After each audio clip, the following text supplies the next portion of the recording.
presentation of Fox Sports. We are Blackmore. We are South. The Braves broke out the bats in Game 1 of yesterday's doubleheader, hitting 4 solo homers in a 4-2 win. In Game 2, Jair Jurgen's season debut was sensational as he shut down the Mets 4-0. The Braves go for a series sweep. They face the Mets on Sunday. Braves.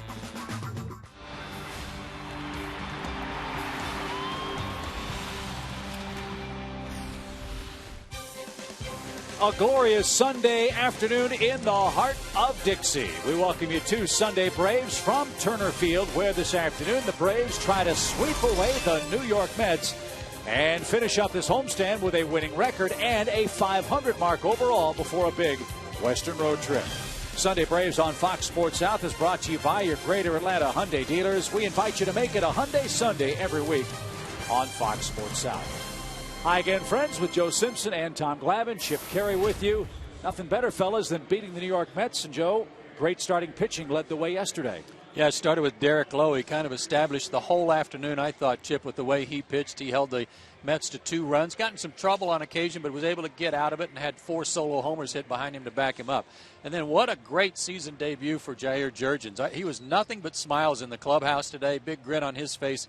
And with good cause. 7 innings of shutout baseball. Great to have him back in the rotation. And Tommy, during your days with the Braves, there was that always friendly competition among you starting fellas. Can Tommy Hanson keep pace with Derek and JJ? Well, he's going to try. Coming off his best outing of the year, his last time out, going 7 innings against Florida, giving up 4 hits, no runs, and 5 strikeouts. So, yeah, it's always nice to have the guys ahead of you pitch a good ball game, because you want to in turn go out there and at least keep pace and hopefully do a little bit better than they did, and the Braves would like nothing more than that today. And clearly, fellas, an important game for the Braves. They've got that long 10-game road trip coming up. They'd love to get back to 500 and sweep away their arch rivals, the New York Mets.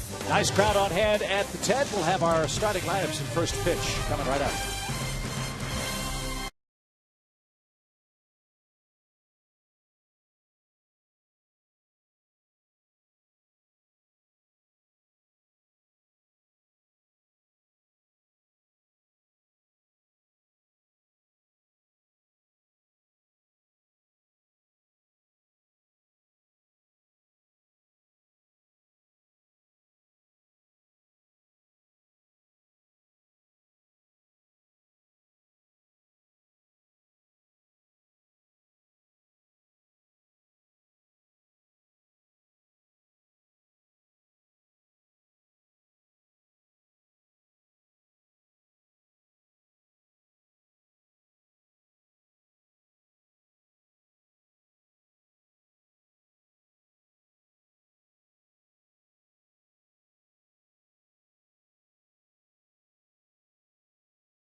7 games in a row, their longest losing streak since 2004.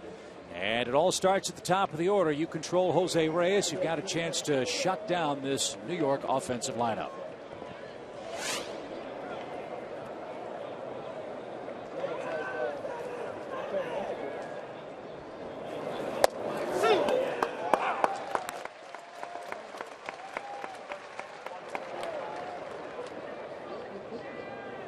Tommy Hanson starting for the Braves today, coming off, as Tom Glavine said, his best start of the season last time out. First 2 series of this homestand weren't so good in terms of the results or the leadoff men. Victorino and Coughlin tore the Braves up, but in the doubleheader yesterday, the Braves controlled. Jose Reyes just 1 for 8. 2 wins the result. Well, controlling the leadoff hitter is always an important thing, but particularly with this offense, you do not, to the best of your ability, want Jose Reyes out there causing havoc on the base paths. I said yesterday, Tommy, that I think he's the most dynamic leadoff guy in the National League. He presents so many problems. It'd be hard to argue anybody other than him. That's trouble.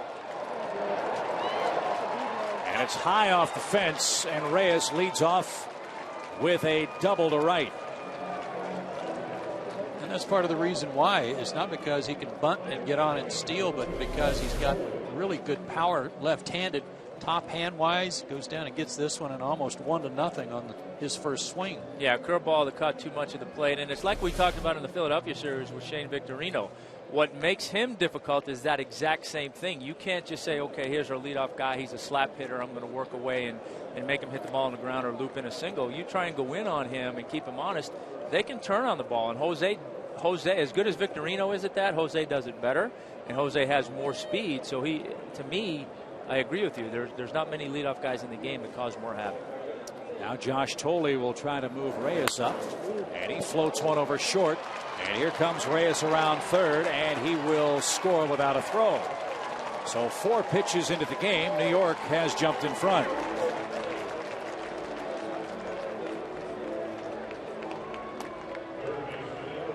Sure, that's what Josh Thole was trying to do, but it worked. 4 keys to success for Tommy Hanson today, and he's already down 1-0, but he's going to have to use his conviction on his fastball like he did in that start against Florida, where he really attacked him. And then pick your spots in this batting order, because they do have some holes in the order. It has adjusted today, different guys in there, but you can go to places in the order for outs. It's interesting when you look at the head-to-head matchups. Ordinarily, you don't say the middle of an opponent's orders where you go to get outs, but for Tommy, that's been the case against the Mets. Yeah, their big guys have really struggled against him in their career.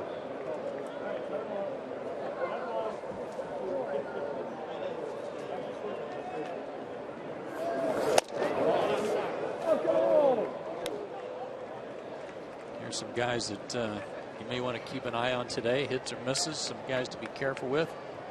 Harrison Reyes, we've already seen Jose double and score. The other guys, though, in the middle of the order have really struggled. Just 2 hits among those 3 guys. David Wright first amongst that trio now. He is hitless in the series.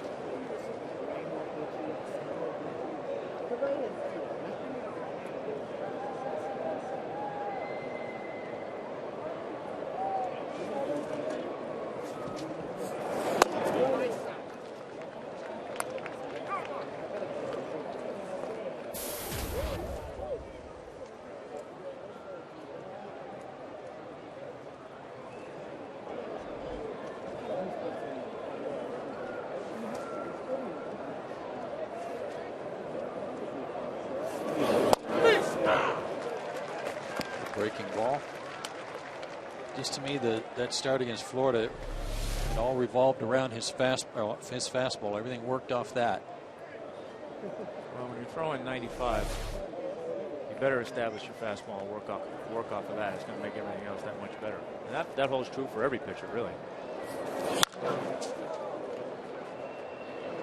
Wright stays alive. 2 balls, 2 strikes. Mets need a win today. That's what they would tell you. It's been a very rough week for them. They're 4-11 on the season. It's the third worst start in the franchise's history.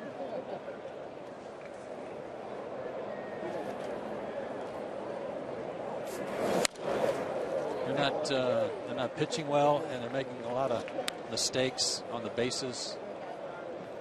Really made some bonehead plays last night. Terry Collins trying to do his best to keep the team pumped up and get back after playing good baseball, but they've lost 7 straight. Well, they're in a tough spot, like you said, where they're not pitching well. It's going to be tough for them to get out of any kind of fix. David Wright strikes out for the 17th time this year. And Tommy Hanson has his first out of the game. Wright is 0 for 8 in this series now with 4 strikeouts. So the Braves are doing a good job of, again, for Tommy, establishing that fastball and then making him chase. Well, you know, look, every hitter in the big leagues is here virtually because they can hit a fastball. So you have to establish that you're going to be able to throw that pitch for strikes and you're going to use it. And then it makes that other stuff so much easier. And David cheating to try to get to a fastball right there had no chance at that slider.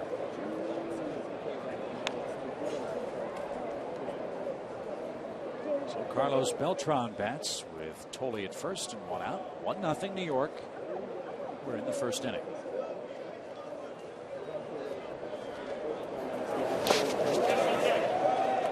We've documented what problems Tommy has holding runners and the fact that he's slow to the plate. If there's an advantage right now about being down 1-0, it's that it's Tolle at the play at first base. He's a catcher. He's not going to run. He's got a short lead.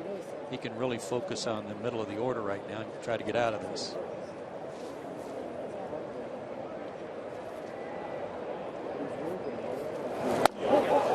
And he's fooled Beltran twice. Yeah, I think both of those swings by Carlos were in anticipation of a fastball and didn't get it.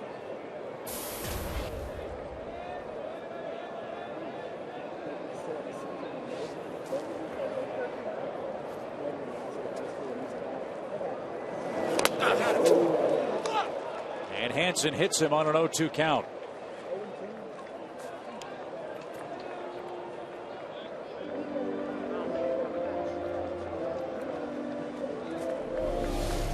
Nothing new for Tommy Hanson.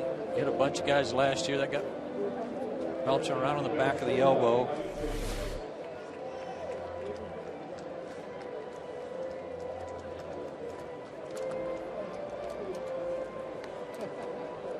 I'd like to say it wasn't that solid, but it wasn't my elbow. I think even a glancing blow with a 95 mile-an-hour fastball in the elbow is going to hurt. Tommy blunked 14 men last year in 34 starts. That led the league. Now he's got Ike Davis in the box. 2 on and 1 out. Davis slumping. No hits in his last 11 trips to the plate.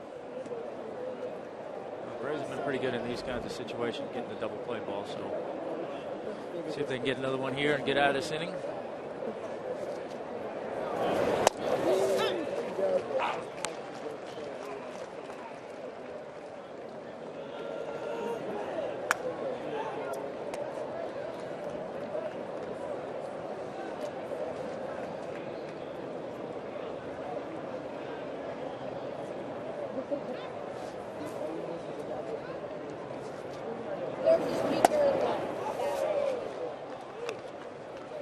Hanson last year pitched a game against the Mets where he was really unfortunate. It was a rain shortened affair and he lost 1-0, but it counted against him.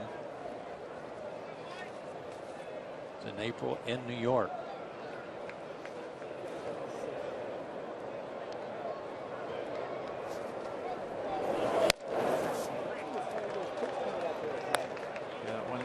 That 1-0 loss, unfortunately, was kind of an omen for what his season was about to become. He was the guy that did not get any runs scored all year long. 3-1 lifetime against the Mets, so yeah, that's the only loss. He's had a good career against them. And as much as we talked about him so far about establishing his fastball, he seems to be working predominantly off his breaking ball here early on.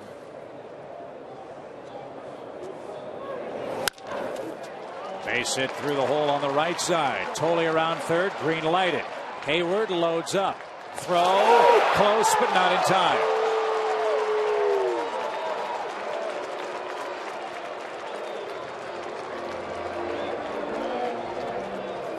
Beltran stops at second. It's 2-0 New York.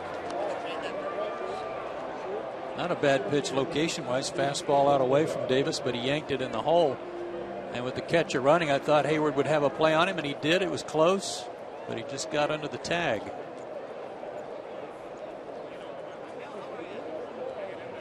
Brian did everything right.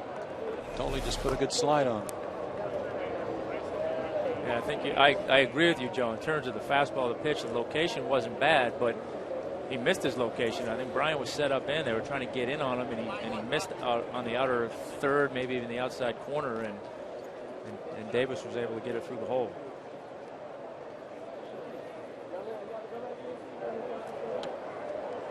Three hits in the inning. Brings up Angel Pagan now with 2 on, 1 out.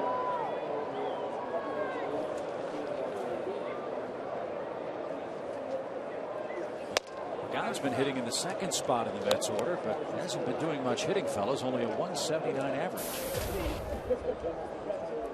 Well, shake up today, and it already has paid dividends. Yeah, it has. And this is a guy there. He's going to have to get going.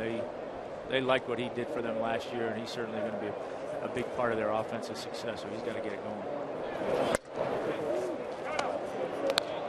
And that's the other thing I think you have to remember about the Mets right now, Tommy.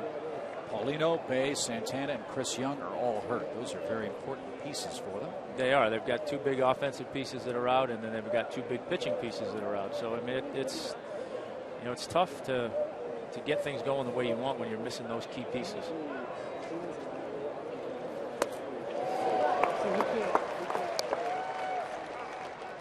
First changeup, isn't it? I think it is, yeah. You saw a little frustration out of him on that last fastball that he threw to get behind 2-0. So, I mean, he may have the game plan of trying to establish his fastball, but right now his feel and location isn't quite there yet.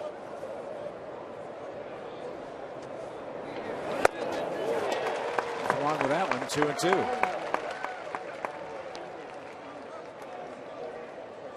Even that one, I mean, he threw it good, came out of his hand good, but missed his spot again. He was trying to go in and got it up above the strike zone, and Pagan couldn't lay off it.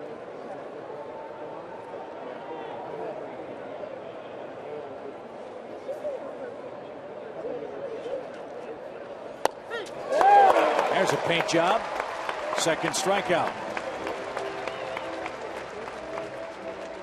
Hit a spot with that one, Tommy. Yeah, he did. There was nothing wrong with that one. So, and that, again, that's what he's got to do. You've got to be able to establish that on both sides of the plate, and then it's going to take so much pressure off of his other pitches. And I like what he did there with Pagan. He got behind 2-0, went to his changeup, got a strike with his changeup to try and mix it up a little bit and go back to your fastball and try and get a feel off of your breaking ball. Now he has to face Willie Harris.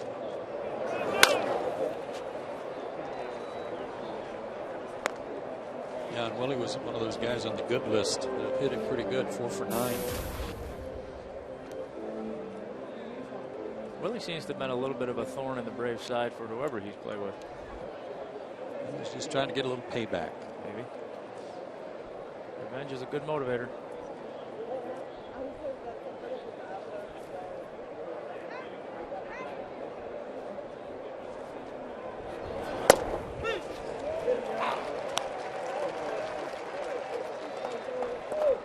Tim Sheeta is our home plate umpire today.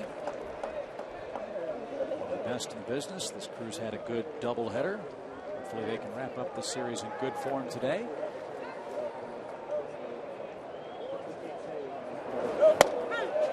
And he took a little off that breaking ball and strikes out Harris on 3 pitches. Tommy'd like a do-over. The first 2 hitters he faced reached with hits and scored the first runs of the game as the Braves bat for the first time.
for Freddie Gonzalez and the Braves try to come back in this opening inning. Different look today with Chipper Jones getting the afternoon off. Eric Hinsky had a 3-hit game yesterday. Gets another start today in left field for Atlanta with Matt Young patrolling center and batting 8th.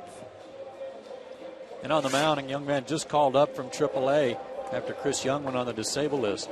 Dylan Golly G is on the mound today, 25 years old, 6'1", 200-pounder out of Cleburne, Texas. Last year he got called up and pitched really well for these guys, and in all 5 starts he pitched 6 or 7 innings. And the 2 games he won, he beat the Phillies and the Nationals. 4-pitch guy, he's going to need them all today. Martin Prado faces him first. His 4 keys to pitching success. He needs to pick up where he left off in September, despite the fact that he got cut March 18th in spring training and used all 4 of his pitches to both sides of the plate. Yeah, he's one of only 4 Mets in history to begin his career with 4 consecutive games where he pitched at least 6 innings. Had a good September. I'm surprised he didn't get much of a shot in spring training. Oh, that was a real early cut for a team that wasn't loaded with starting pitching. Right, and I had an opportunity to talk to some of their broadcasters, and the feeling was that once they signed Capuano and once they signed Chris Young, there was really no room for him. Who are the 4 pitchers that had those 4 starts? Now you're putting me on the spot, Chip. I mean, I'm just reading things out of the media guide. I mean, I don't know. Well, I'm not trying to put you on the spot, but I mean, I wonder if that was a Jerry Kuzman or a Nolan Ryan or a Tom Seaver. I mean, yes, probably at least one of those guys. With the 2 guys whose middle name is not preparation today. No, that's a pretty impressive run for. It really is. That's why I couldn't understand why he didn't get more of a shot in spring training. A little bobble for David Wright. No trouble. 1 out. Martin Prado across first, throws his arms in the air. What have I got to do? Here's the Mets defense. Carlos Beltran playing right field now with those balky knees. David Wright and Jose Reyes, a very solid left side of the infield, and Josh Tolle in harness behind the plate. Watch Martin cross first, like, hey, need a hit here. Hit that hard. Get bat. Jason Hayward. Here's a quick second out. Martin's the kind of guy, Joe, that thinks he should get a hit every time up. Well, I understand that when you got that good a swing and can do the things that he can do, you do get upset when everything doesn't drop in.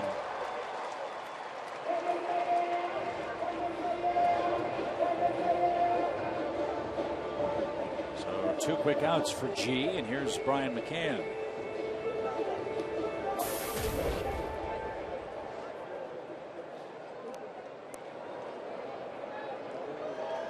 Big shift on for Brian from the Mets.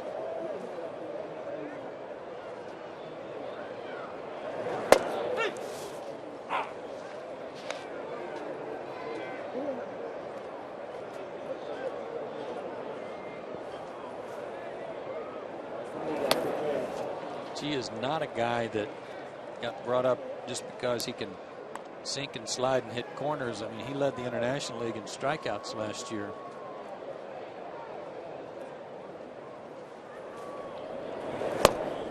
And he has his first in today's play as he takes care of Brian McCann and the Braves in order in the first inning.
Academy Sports and Outdoors, by AT&T, by Delta Airlines, and by Ford.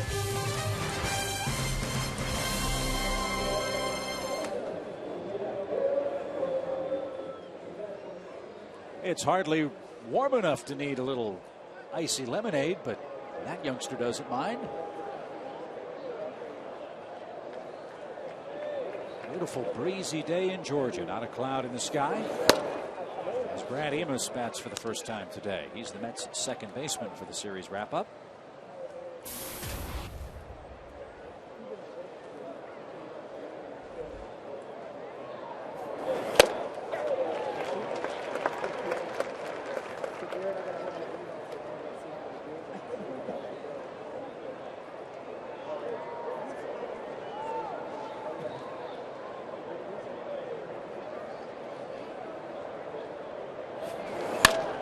One good sign for the Mets already.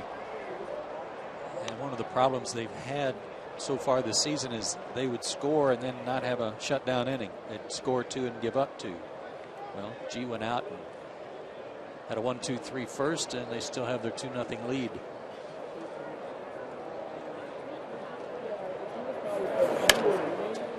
Little pop. And Canagla. That hurt.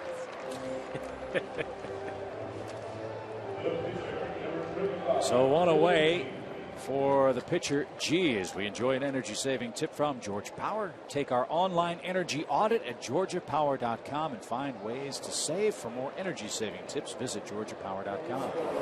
G is for Georgia Power.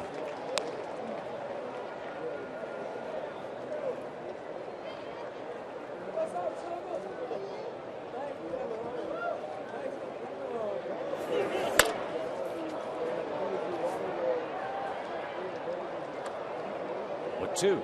To your point, Joe, on G, that for a guy who hasn't had many big league starts, go out there with a 2-run lead in the first inning. He didn't show any jitters out there. He went out there and went right after the guys.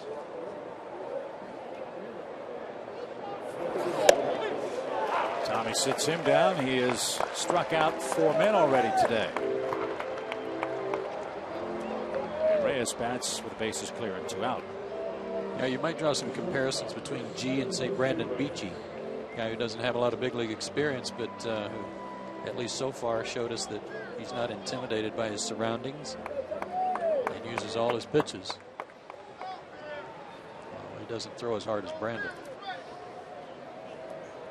Reyes nearly homered to lead the game off, doubled and scored on a Tully single.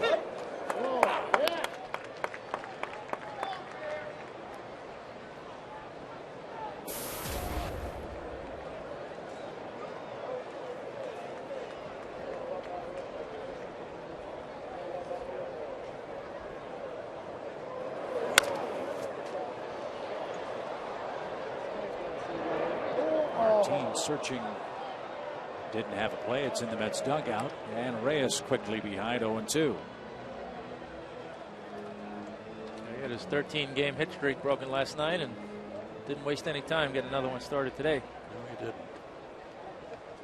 Does he look like he's got his legs back to you? He does. He looks like he's moving around a little bit better, a little bit more comfortable.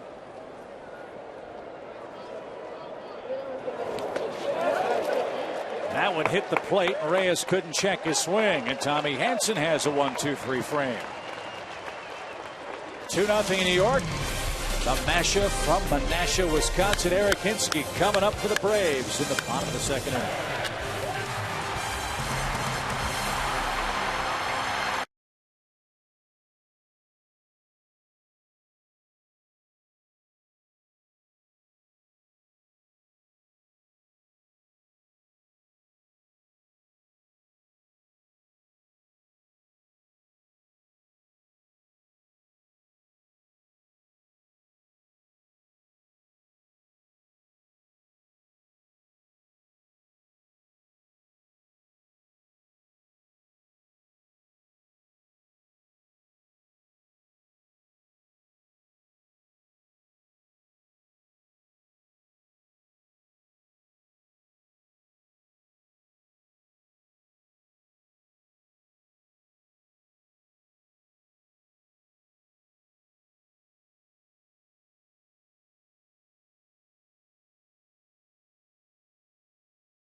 with a victory over the Mets for a long road trip on our Super Promo greets us. Matt Kemp of the Dodgers will host us tomorrow night. You'll see all 4 games of that series on Sports South. Join us tomorrow night at 9:30 Eastern with Braves Live only on Sports South.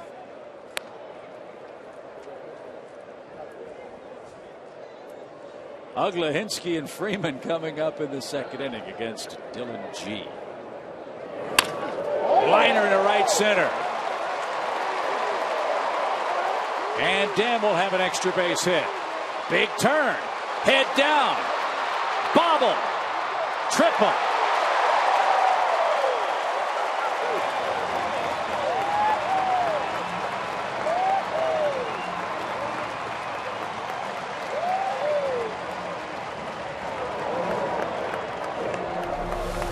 I'm not sure when he took off here, guys, that he really was thinking 3. He knew he had a double, but as he got around first, he realized they hadn't even gotten to the ball yet on the wall, so then he started thinking 3 and made it. I think the more that ball rolled away from Pagan and the further he had to go get it, I think that's when, like you say, Joe, when Dan made up his mind he was going to take a run at it, and the bobble certainly helped. Probably a good thing that Amos bobbled it on the relay, too. RBI chance for Eric Hinsky, who, fellas, picked up his first, second, and third hits of the year yesterday. Perfect situation for him. Pick up a quick RBI. Can do it without a hit. Infield back. But a good sign to me on Ugla when last night he had an RBI single to right, and here he has a gapper to right center for a triple, meaning he's staying on the ball a little better, letting it travel a little more. It's funny, too. Dan's had a couple little bloop hits on the homestand. That's one of the oldest things in baseball. That gets a guy going sometimes. Yeah. Well, you start getting a little luck going your way, you start feeling a little bit better, you get a little bit more confident.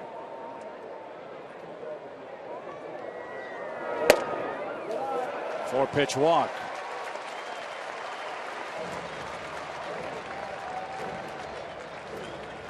Now Freddie Freeman bats. 8-game hit streak for the young Braves first baseman. And that's the subject of our Georgia lottery, hitting the jackpot.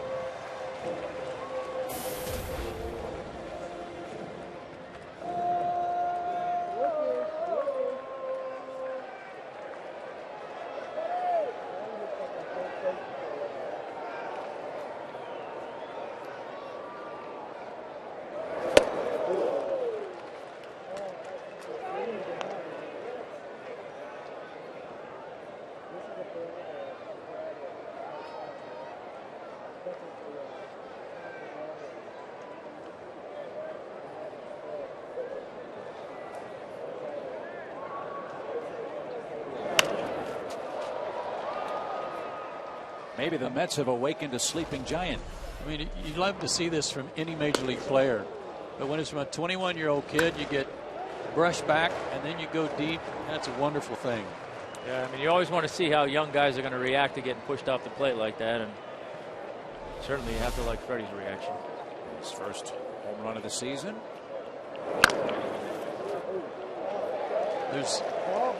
There's all kinds of reasons or actions and reactions, talking about a guy who maybe started slow like Freddie and now he's got it going. And maybe there are some adjustments he and Larry Parrish have made, but I think he really got it going when his dad called him and said he looked scared at the plate. Well, not bad advice. No. Base hit to right on an 0-2 count. Beautiful at bat. 2-1 game. One of the things that's really tough, you can address this for us, Tom, but a guy like Freeman, the way he's draped over the plate right now, watch how he kind of dives in. He's got great coverage. Not too many places to go to get an out. No, there's not. And one of the places you go is the pitch that, before he hit at the home run, where you try to go up and in on him to keep him from being able to do that. And look, you can try and do that all you want, but if he's not intimidated by you going up in there and is going to continue to take that approach, then good for Freddie that he's able to do that. But from a pitching standpoint, you better do something on the inside part of the plate to make him conscious in there, so he's not as comfortable going out there and getting that pitch.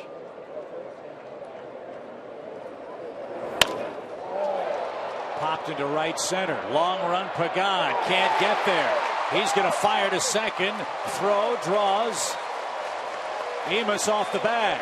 A blue pit loads the bases.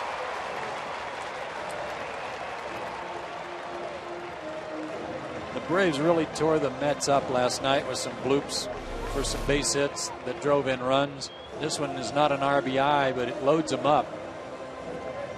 Just out there in no man's land, and Pagan tried to get the force at second base. His throw, though, from a 360 spin, a little off the mark. And if you're the Mets, like you say, with the bloops they gave up yesterday and now this here today and 2 doubleheaders in a 3-game span, you got to be scratching your head and wondering what else is going to go wrong in this early part of the season. So Matt Young bats with the bases loaded and nobody out.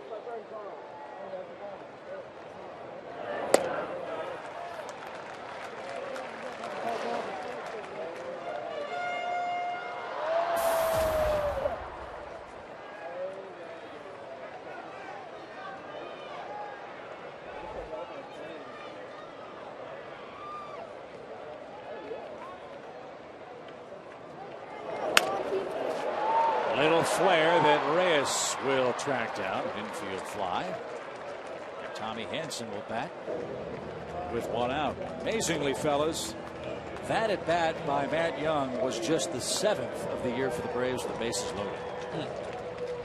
They've had real good success hitting with runners in scoring position. They just haven't had that many opportunities. That hurts because you got the pitcher coming up now.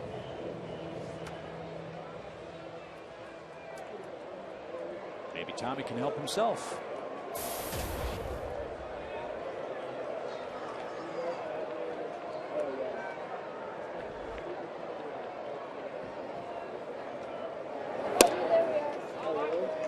History will tell you that the Braves usually don't fare too well against a guy they haven't seen before, but they did see G last year. He pitched against the Braves September 18th and went 7 innings and got beat 4-2. But also you would figure that Matt Young and Freddie Freeman saw him a little bit in the International League last year too and can give some scouting reports. And I guess any information is better than no information, but how helpful is it until you've actually been in the box against this guy? So I think the video these days really helps a lot. They probably have some video of him pitching to some other teams last year, not just the Braves, and it may be a reminder about how he pitched them last year if they saw him. That helps.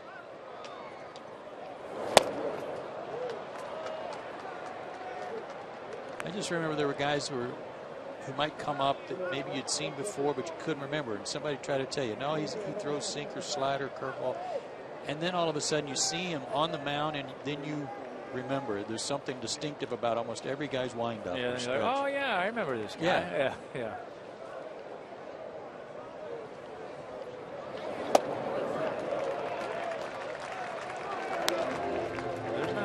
There's not too many secrets anymore nowadays. I mean, you know, you might be somewhat unfamiliar with guys, but they've got video on everybody nowadays. But there is still a little bit of trusting what you're seeing on video when you get in the batter's box until you see it. You know, you might not realize how good or a slider breaks or how tight a curveball is until you actually get in there. But you have a pretty good idea what they're trying to do. Squeeze on.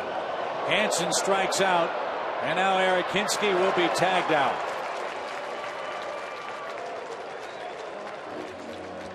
Two-strike squeeze attempt, thinking that they were going to throw him a strike the time he didn't get the bat out. So the Braves load the bases, settle for 1 run, and trail 2-1 after 2.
Prado up, but Tommy didn't make contact because he kind of punched that breaking ball. It looked like a breaking ball. And you got to get the bat out front and give yourself up, square around, bunt it right back to the mound. And Tommy looked like he was just trying to be a little too tricky there. Well, especially on a squeeze, all you're trying to do is put it in play back to the pitcher, really, because he's the last guy who can move. So just try to get it back to him. But I think pitchers are so conditioned to bunt fastballs that when you see a breaking ball, I think that's what you end up doing is you jab at it a lot, and that's what Tommy did and never made contact. Braves, though, do score their first run of the game. That cuts the Mets' lead in half as Tolle, Wright, and Beltran come up for the New York third.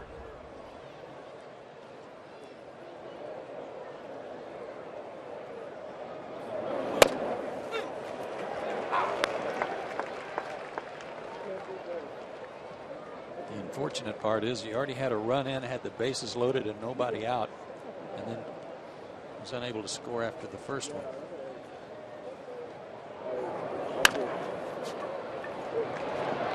That ball was hit hard. Good stretch at first for the first out.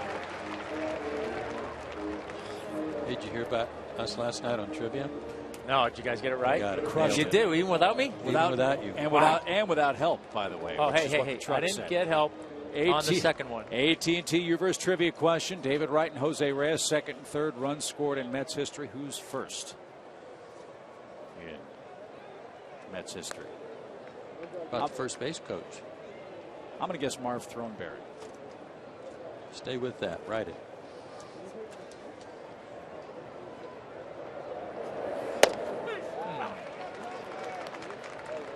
Ricky Wilson's a good guess.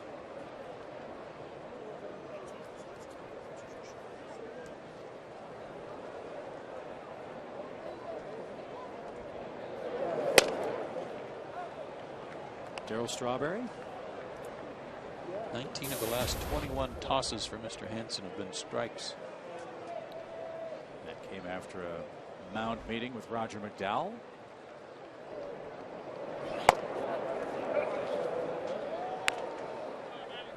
Lynn Dykstra didn't play there long enough, did he? No. Dykstra, Backman. Gary Carter. Keith Hernandez. Keith.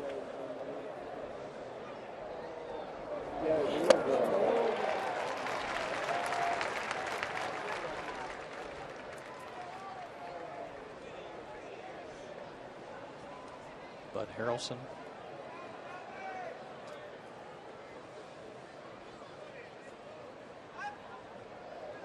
I'm going to go back to that era. I'm going to go back like to Tommy Agee.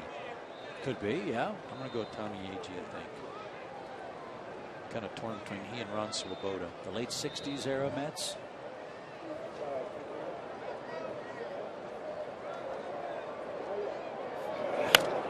Yeah, I have to agree with you. I don't know if anybody in this current era has played there long enough.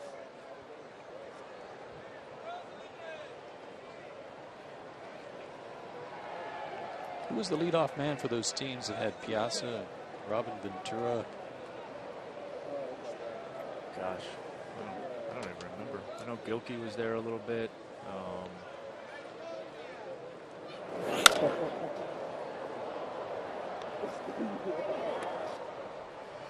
don't know if he ever hit leadoff, but Well, Timo Perez, Edgardo Alfonso. Todd Zeal was on those teams. Jay Payton was on those teams. I don't think it's any of those guys. No. Piazza. Mike could be. Ton of home runs. Woo. That's nasty. And already 6 Hansen strikeouts in this game. Double breaking yellow hammer there. Oh, mercy, that was a good one. Yeah, there's not a lot you can do with that, especially when you're protecting against a mid-90s fastball as well. Beltran hit by a pitch. And was behind in the count when that happened. And he just missed a double.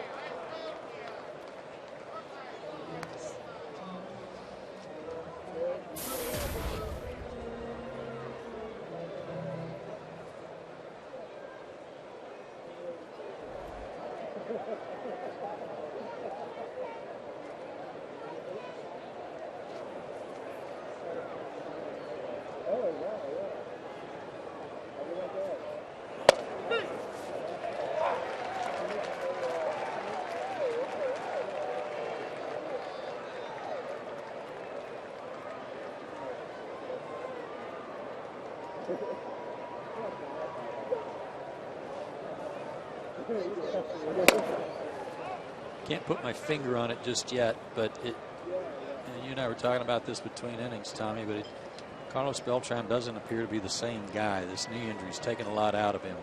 Yeah, he's not moving around like he doesn't look as athletic as he used to. And that's really sad, I think. Fans who are watching this game and seeing Carlos now, 3-4 years ago, this guy was state of the art. Yeah, he was.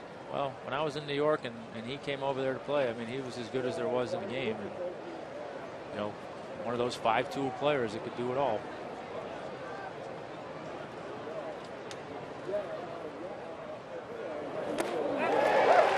Seems to me, fellas, Tommy's got it figured out now. He has struck out 7 men, and he's only through 3 innings today. 2-1, New York, the lead.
The order will try to get him his first lead of the day. Prado, Hayward, and McCann coming up for the Braves. Wrap up a long homestand with a chance to sweep the Mets. Get back to a 500 record before we start our first real long road trip of the year. We head west, play all 3 of the California teams in the National League, starting with the Dodgers tomorrow night. It's not going to be an easy trip, fellas. No, but the Dodgers are reeling a little bit. They're hitting the ball good, and Matt Kemp's off to a great start. They've lost 5 in a row. Cardinals, though, anybody's playing the Cardinals right now, you better have your helmet and equipment on because they're beating everybody up. Reyes deep short. 1 out in the Braves' third. Quote of the day is brought to you by Geico, and Freddie Gonzalez talking about the importance of winning the series. Wants to see the club get on a roll on the road. And hopefully we get it rolling and get another good outing from Tommy, meaning Tommy Hansen today, and we can rattle off 5, 6 in a row or 8 out of 10, that kind of thing. It's going to be tough, though, on this kind of trip with the pitching you're liable to face in those 3 cities. Sure he wasn't talking about me having a good outing up here today? Could have been. Could have been. Being on my game again? Mm-hmm. All kind of swings for you on the trivia question, but I've got my answers written down. Do you? Yep. Okay. Matt Kemp leading the majors in average and on base percentage and stolen bases. Guy with great talent. When he wants to play, he's as good as anybody in the game. We won't see Former Brave Rafael Furcal broke his thumb on a hit for a slide. Rogers also just placed Hong Chi Kuo, the very talented left-handed relief pitcher, on the disabled list. As Hayward rounds out to Ike Davis, and quickly 2 outs. The only pitcher in their rotation the Braves will miss is Chad Billingsley, and that's a good miss because he's really tough on Atlanta. Well, it's always a tough trip when you go out there. It seems no matter what those teams are doing, how they're playing, there's always something about going East Coast or West Coast that, it's always a tough trip. But, they seem to be catching the Dodgers at least at the right time, hopefully, and they can turn this game around and get the sweep here. Then, yeah, they're on track to certainly do what Freddie wants. Bryant tried to spoil the shift. Sure did.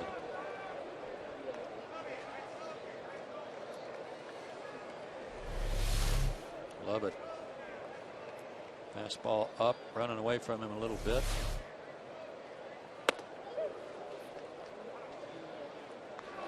And there's the I don't want you going that way, so don't do that again. Try that again.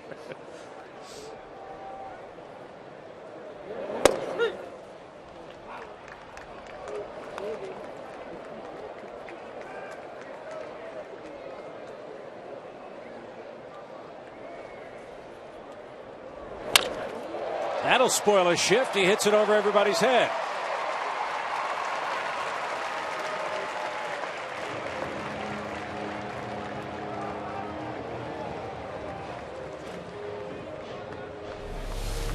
After the fastball in for strike 2, tried to go back in there and ended up throwing it down the middle. Now, had he missed on the outside corner, he might have had a chance with that after the fastball in, but that pitch wasn't far enough away to keep Bryant from getting out to get it. Dan tripled to right center and has scored the Braves' first run of the day. That led off the second inning.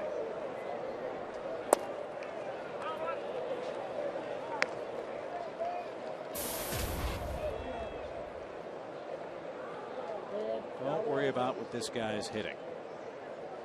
Look at the book and look at where he finishes in September.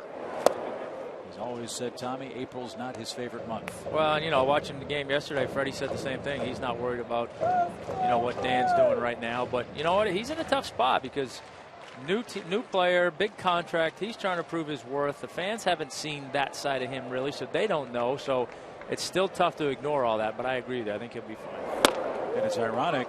The reputation was that Dan has trouble defensively. At this point, his defense has been his best part of the game. He's been outstanding. And I'm sorry, but 295 with 14 RBIs in April is not a bad month of April. That's what he had last year.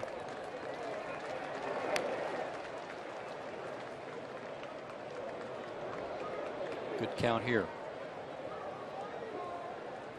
They've been throwing him a lot of off-speed pitches when they get ahead of him in the count. I'm sorry, when they are behind in the count. He's usually not getting a fastball down the middle. He got one there, but a little tight. Braves have hit their share of home runs. Most of them have been solo shots. Dan has Brian McCann aboard with 2 outs. A long one here would give the Braves a lead. I can see him hit one in that gap again.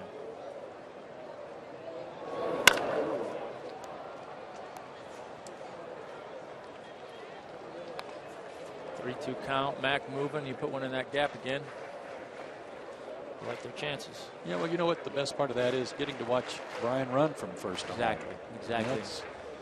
That's as exciting as it gets. He's ticked off right now because he had to run to second on the foul ball. He's got to go back and do it again. Anytime the co-leader in stolen bases measures off his lead, you feel good. David Wright hugging the line makes a beautiful play.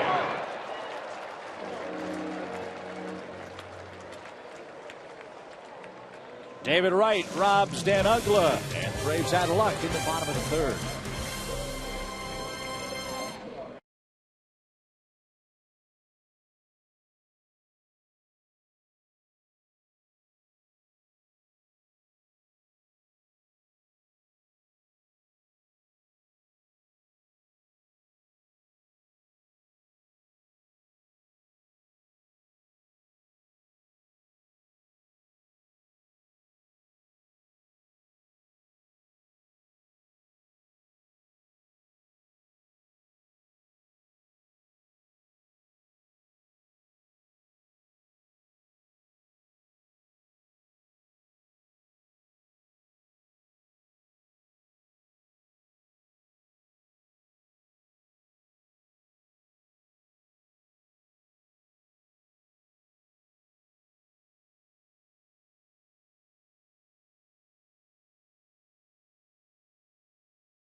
by the Georgia Lottery, by Academy Sports and Outdoors, by Joel and Associates, and by Acura.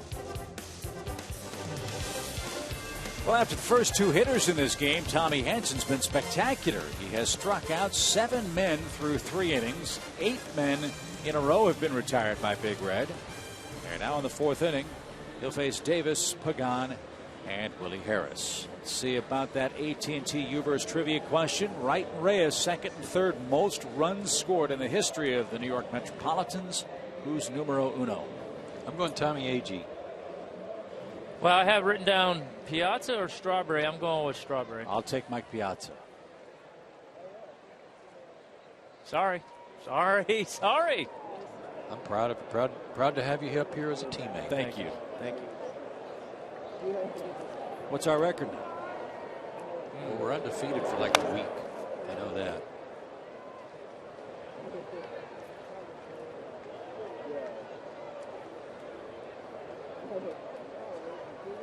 Mike Davis bats and finds himself down a strike. Davis a single that brought home Josh Tolley. Chip Hale sent the catcher, and he slid in just ahead of the Hayward throw from right. Now you're talking about Tommy Hansen. Seemingly after the first 2 hitters, he's really settled down. That's kind of been a familiar theme on this homestand. You know, with Huddy the other night and Beachy. You know, it seems like all these guys have kind of gotten off to a slow start early, and they've just reached the point where they just get ticked off and start getting after it. That's why I thought the difference between Tommy's outing against the Marlins and his first 2 starts was that his fastball had some conviction. I mean, he was letting it go, and he really wasn't concerned about exact spots. He was more concerned about putting something on it. Wasn't feeling for it. He was just pitching.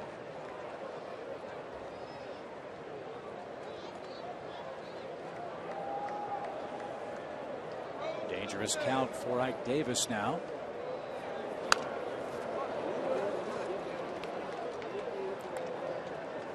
First major league home run for Davis came against the Braves last April.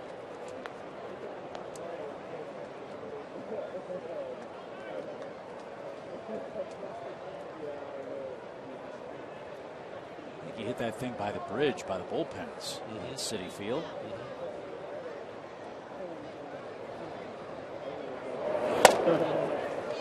And Tommy thought he struck him out. So did Brian McCann. So Yoshida says no. So did Ike Davis. He was walking back to the dugout.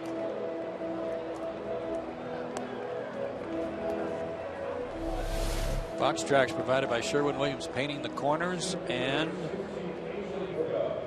what in the world? See, Ike did the little, two-step like, oh, here, let me take off my shin guard.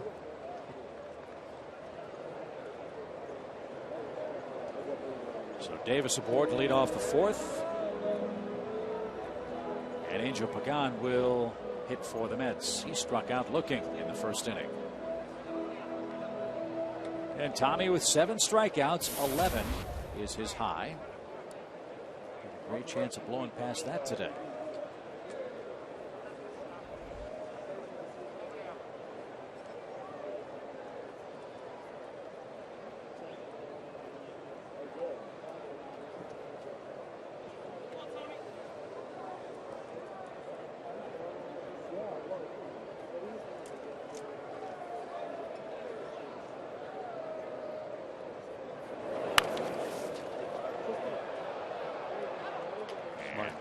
Martin lets it trickle foul. Fans order the Chevron Family Value Plan today. You'll get 4 Braves tickets, 4 hot dogs, 4 Cokes, parking, a program, and a $5 Chevron gift card for just $69. To order the best deal in sports, call 800-745-3000 or buy it online at Braves.com.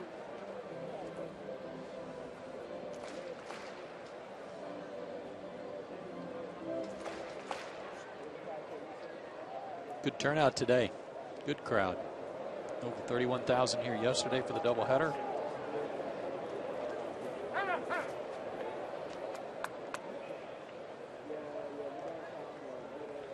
Especially to the leadoff hitter, Tom, when you don't get a call that results in a guy getting to first base to start an inning. Is it hard to regroup?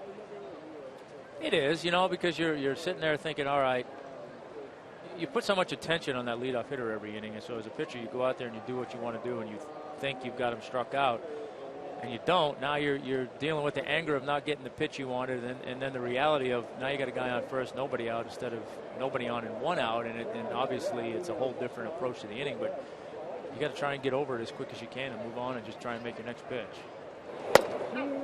Well, that was a good move then by Brian McCann to take a slow walk out there and let him blow off a little steam and calm him down a little and regroup. Yeah, because you don't want your emotions to get the best of you, and now the inning starts to unravel a little bit. So yeah, Matt, go out there, talk to him, settle him down a little bit, and just try and take the edge off him, the anger side of not getting that call, and get refocused on making pitches.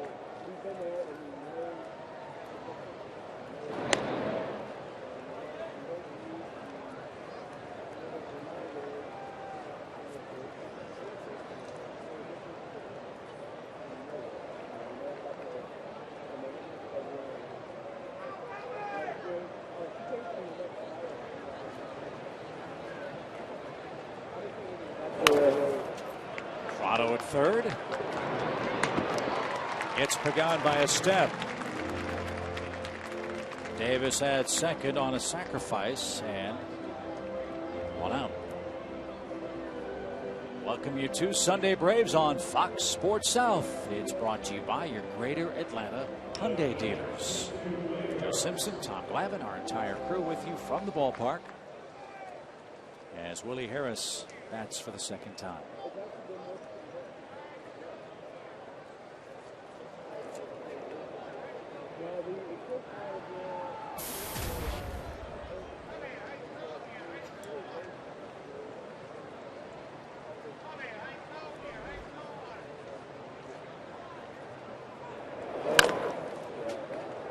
When Hansen struck out Willie Harris in the first inning this afternoon, it was his 300th career strikeout.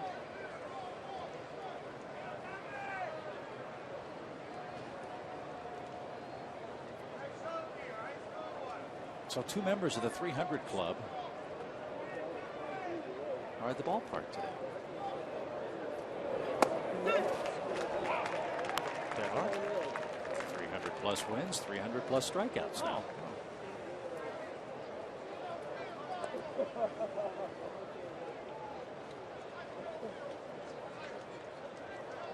Quickly, 2 strikes to Willie Harris.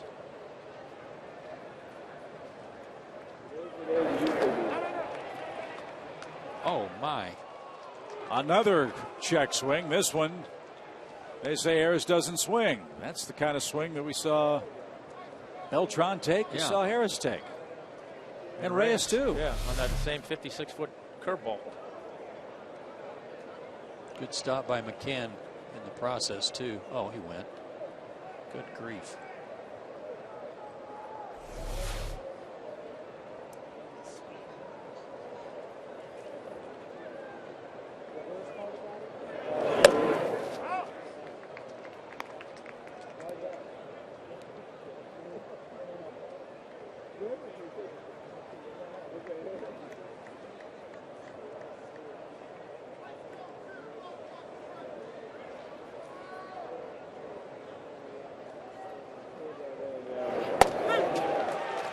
Caught him looking again. Strikeout number 8 on the day.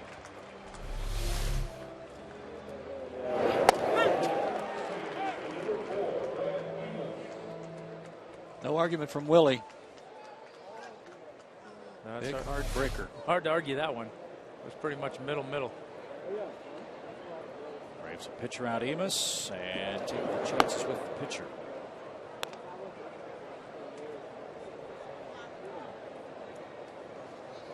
Second walk of the day for Tommy.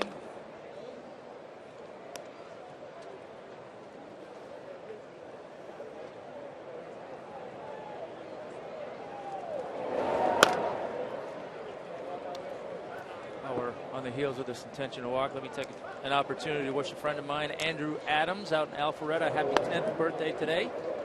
Hope he's enjoying the ball game and having a good day, and don't eat too much cake and ice cream, Andrew. Is that the guy that's texting you the answers to the trivia questions?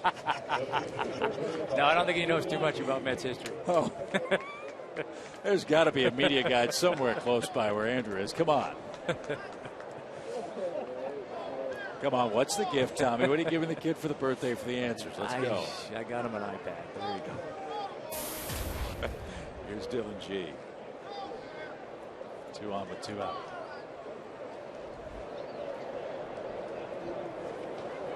Yeah, they're very much like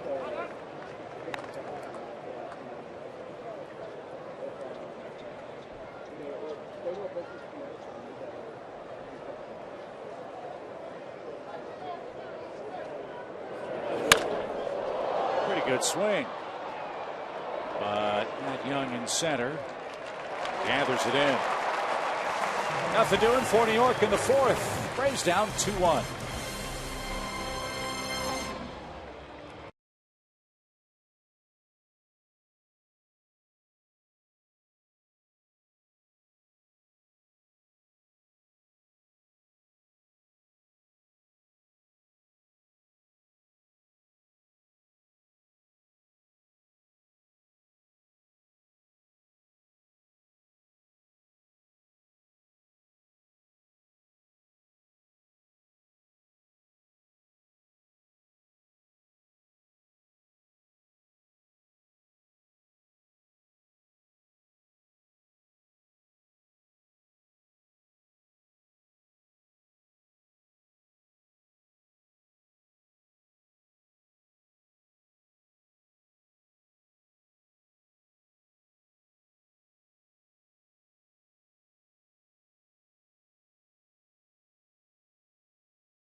David Wright, Chipper Jones, 2 of the better fielding third basemen in the National League. David Wright's won a couple of Gold Gloves. But on our Academy Sports and Outdoor leaderboard, you'll see, especially in 2007 when Wright won his first one, 21 errors committed to Chipper Jones' 9. That was a gross injustice, and I believe even with Chipper's 9, his wasn't the best fielding percentage in the league. I think it was Aramis Ramirez that year or Pedro Feliz. One of those 2 guys had a better fielding percentage than both. But it was David Wright who won the Gold Glove. I think every year you can argue somebody or a couple of somebodies who win the Gold Glove at certain positions. It seems to be a little bit more offense oriented than it should be. Well, that's wrong. I agree. Or reputation as well. I mean, a lot of guys, they win it simply because, oh, they won it the year before, so let me vote for that guy again. Eric Hinsky protects the plate, down 2 strikes.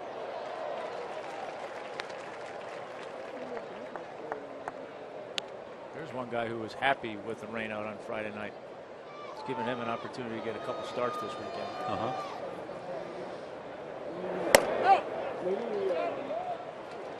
Yeah, especially when a guy is over as a pinch hitter and a manager can get him 3 or 4 bats in one game. That's a great thing. And Eric took advantage last night.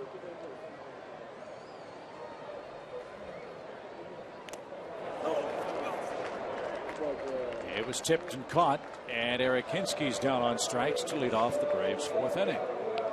When we come back from the long road trip, we invite you to take advantage of Braves Value Days. You'll save up to $11 off each game ticket. The next Value Days of the year are May 2nd through the 5th against the Milwaukee Brewers. Value Day tickets must be purchased in advance at Braves.com/Value Days.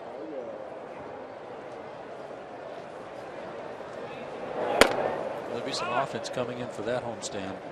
Cardinals and the Brewers. The only chance of the year to see Albert Pujols play too. Milwaukee's put it together. In fact, they started getting healthy when the Braves were in town, sadly. They've pulled to a second place position in the National League Central. They're chasing down the Cincinnati Reds. Well, when they get Zach Greinke back for their rotation, it'll make them that much better.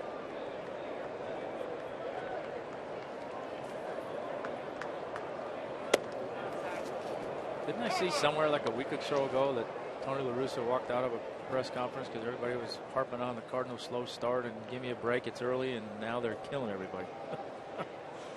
Yeah, that was in St. Louis. The Cardinal offense was really struggling. Matt Holliday was out with an appendectomy.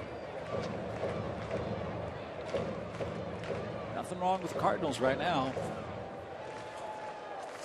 Their bats have been booming. I'll say. That bat booms, but the wrong way for Freddie Freeman. Another exploding barrel litters the Atlanta infield. And 2 out. They're your division leaders. Maybe the biggest surprise, fellas, is what's going on in the American League Central. How about those Indians and Royals at 10-4? That division is upside down right now by what most people thought was going to happen. Rockies had their winning streak snapped last night by the Cubs.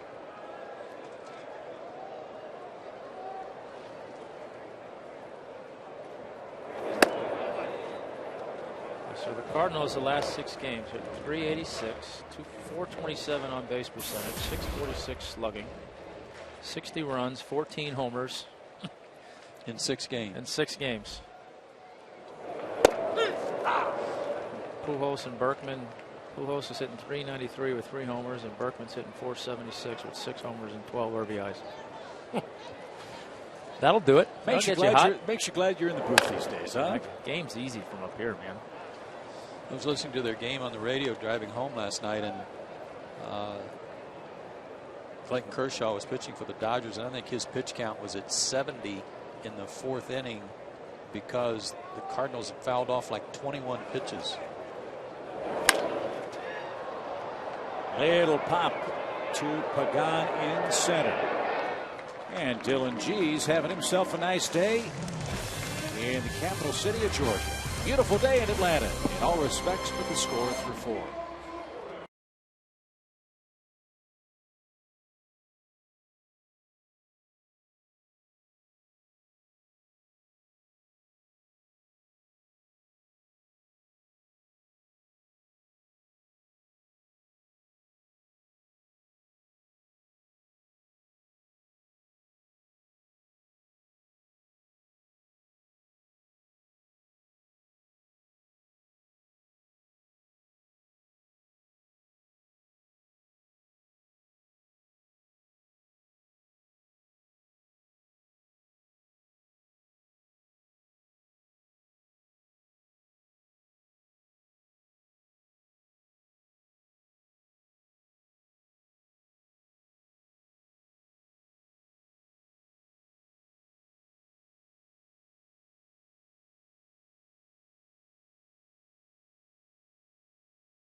We head to the top of the 5th inning, and here's the scoring. It all happened early against Tommy Hanson. After a leadoff double by Jose Reyes, looked like Tully was just trying to move him over and fought one off into the outfield to drive him in, and then a single by Ike Davis plated another. But the Braves on the board with an RBI single from Freddie Freeman in the second inning. He extended his hitting streak to 9 games, but the Braves had the bases loaded, nobody out after that, and failed to score.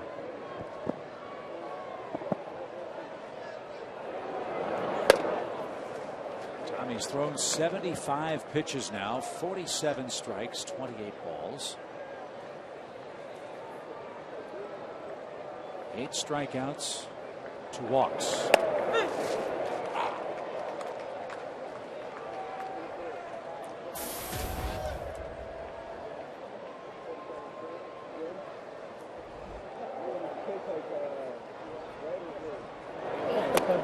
Tommy, any thoughts on what the market for Jose Reyes will be at the end of this year? Good. I'm thinking it'll be good. Yeah, I mean, look, he's had a couple of not Jose Reyes type years, but I still think, like we've talked about, he's as dynamic a player in the game right now as anybody. And he takes one back up the middle. He leads off the 5th inning with a single. Joe and I were talking last night. It's hard to believe.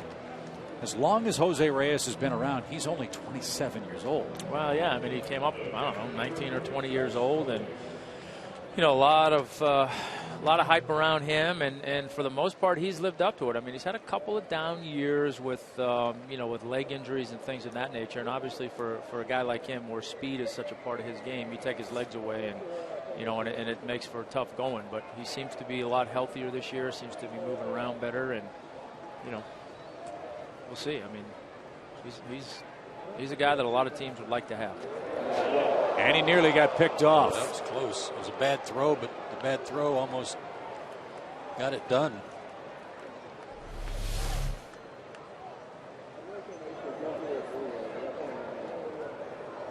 Right on his hind pockets.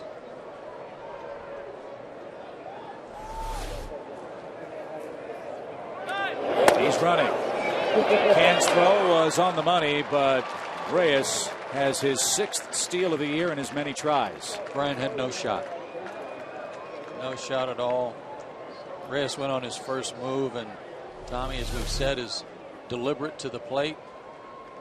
He had at least 3 steps by the time Hansen let go of the baseball. Yeah, Mac made that a lot closer than it looked like it was going to be.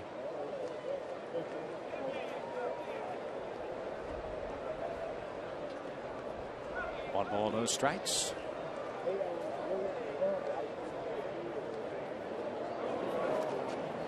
Don't forget, coming up in the 7th inning today, we'll head to Sunday school. Talk with Braves catcher David Ross about the art of throwing behind the plate.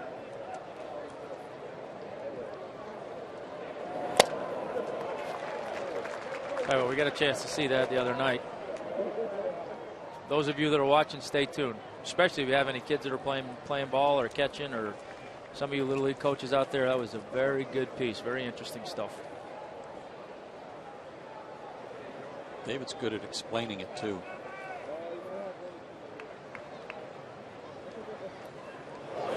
Some guys are good at showing you how to do it, but they can't tell you, really. They can't voice it. He does a good job at both. Yeah, some guys you ask, how'd you do it? I don't know. I just do it, and it's a natural feel for them. But you're right. I mean, I had a chance to talk to David the other night about it and told him that I thought it was a great piece, and I liked a lot of the things that he talked about, particularly not only the mechanics of the throw, but just some of his practice methods that I thought were great.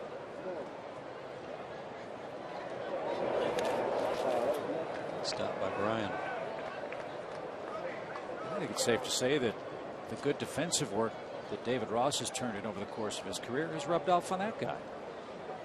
Absolutely, it has. Look, I don't care where you are, who you are. When you're playing this game and you're around somebody who's really good at a particular aspect of it, you see that and you get inspired by that to a certain extent, to where you want to get better if that's a deficiency in your game. And there's no question in my mind that being around David and talking to David has been helpful to Brian, and it's made him a better defensive player. Now, I don't know if he'll ever throw as well as David Ross does. That's just a little bit of a gift for David, but it's definitely inspired Mac to work harder. Another ball hit back up the middle. Reyes rounds third. Young loads up. His throw way late, and New York leads 3-1. Gary Collins has shuffled the Mets lineup, and Toley's rewarded him with 2 RBI singles today out of the 2-hole. With kind of an emergency stance. I mean, he's choked up on the bat. He's spread out. He's bent over. He was just trying to get him over to third base, it looked like, on each occasion. And as a result, he just kind of wiggles one through the middle for another RBI hit. You're right. It kind of speaks to that. Like I always tell my kids, all right, you got 2 strikes on you, choke up and just put the ball in play, try to hit it back up the middle. And that's exactly the approach that he looked like he had on both of his base hits today. And they both resulted in RBI hits. And to Joe's point, you don't figure Toley will run in this spot, so he can go right after David Wright. Tommy has struck out the Mets third baseman twice in this game. Strikeouts really piling up for Wright now. He's up to 18 of them for the season.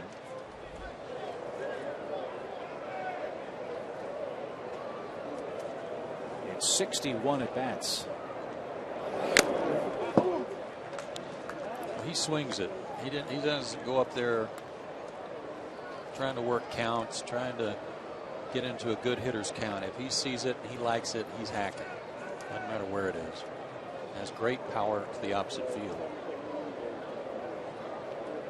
He was in the 113, 114 range for 3-4 years or so. Last year, 161 strikeouts for David Wright. But still 29 homers, 103 RBIs, and a .280 batting average. Yeah, I'm going to lay some of that off on the fact that Jason Bay was hurt a lot in the second half of the year, and he may have just been trying too hard to make up for his loss. Felt like a lot of the run production was going to fall on David's shoulders, and may have been trying to do too much each at bat. You know, I would venture to say that that's part of it right now as well, with Jason being out and these guys struggling, that David's trying to take some of it on himself. And I wonder too how much of that has been Citi Field. It's not as unfriendly as Shea Stadium was. Citi Field has been even more unfriendly, and I wonder if David's gotten a little bit pull conscious trying to hit balls out of there. Could be.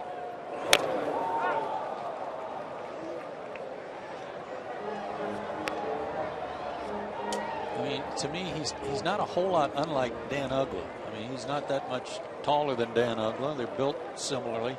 They have great power, and you don't have to pull the ball. Neither one of them have to pull the ball to hit the ball out of the ballpark.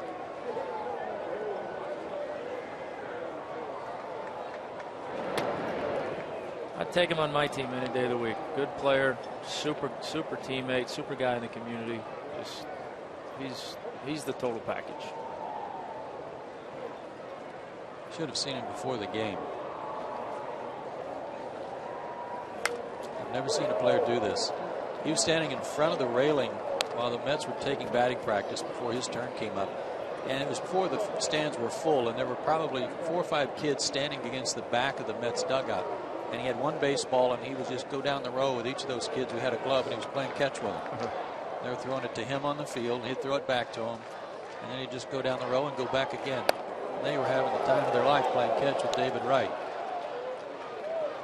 Tommy wanted that pitch, didn't get it. Now we'll see if the catcher runs with a full count. Broke off just a little bit at the end. Tough pitch to lay off.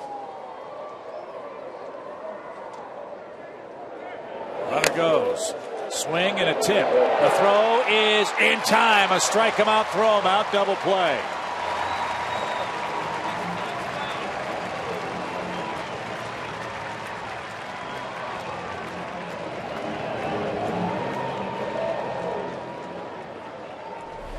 Hard enough catching a foul tip and hanging on to it, but then when you've got to get the ball out of your glove and throw out a guy running, that's quite a play. That's our Toyota play of the game.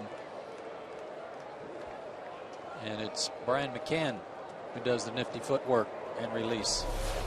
Remember, fellas, last year how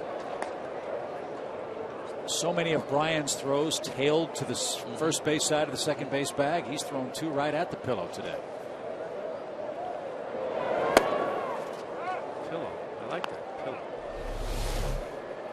Well, that's something I heard him talk about in spring training, is wanting to just get back to being more athletic back there and not worry so much about mechanics and what he was doing. And you're right, those 2 throws were delicious. To your point, Chip, David Ross in our Sunday school today, he's going to address address body movement about how when you set your feet, but you don't want to be leaning away from your line of throw. It's good stuff. So again, stay tuned for that coming up in the 7th inning today. Beltran bats. Base is clear. Mets have added to their lead. It's 3-1. And now he'll face a full count.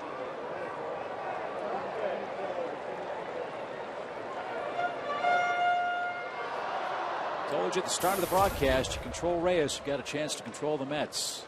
Jose's got 2 hits, a steal, and has scored 2 of the 3 Met runs. Difference maker. And Beltran pops up, high sky.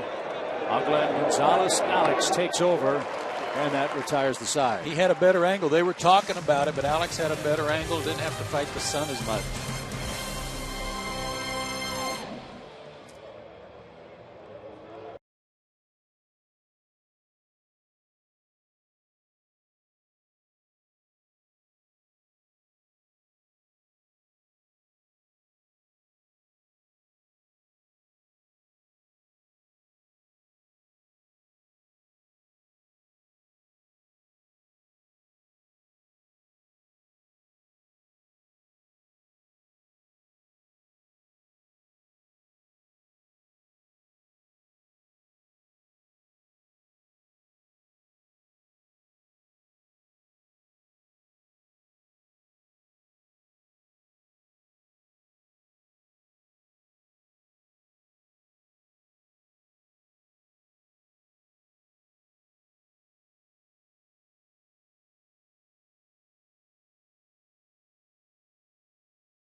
Has been given a 3-1 lead over Tommy Hanson. Final game of this homestand, then it's out west we go.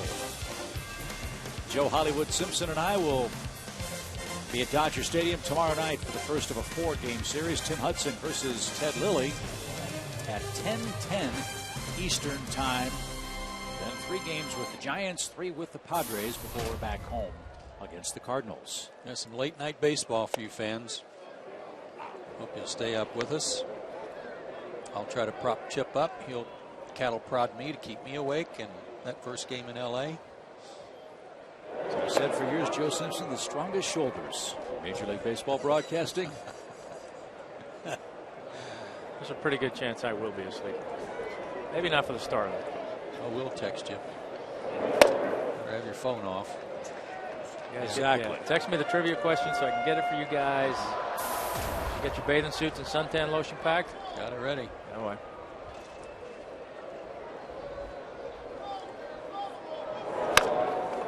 Little pop into right. Late break Beltran, and he closes ground for out number 1. Here are the matchups for that Dodgers series. Hudson Lilly tomorrow. Beachy Kuroda Tuesday. Lowe and Garland Wednesday. JJ and Kershaw in the sunshine on Thursday afternoon. Kuroda pitched a good game for him his last time out. And Ted Lilly off to a slow start. He's 0-2. Braves will take Tommy Hanson down. Nate McLouth pinch hits here in the 5th inning. And the key frame for the Braves offensively so far was the 2nd. Ugla tripled. They loaded the bases. Young popped out, and then on a squeeze play, Tommy Hanson with 2 strikes couldn't get a bunt down. And Eric Hinsky was tagged out in a rundown for an inning-ending double play. Braves have 1 hit since.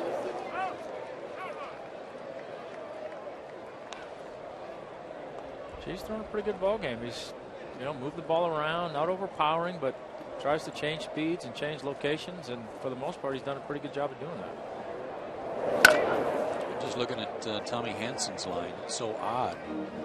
5 innings, only 5 hits allowed, 3 runs. That's not all that bad, and 9 strikeouts. One of those 2 walks was intentional.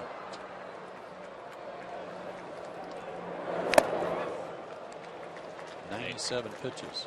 Nate McLeod down swinging. That's 4 strikeouts for G.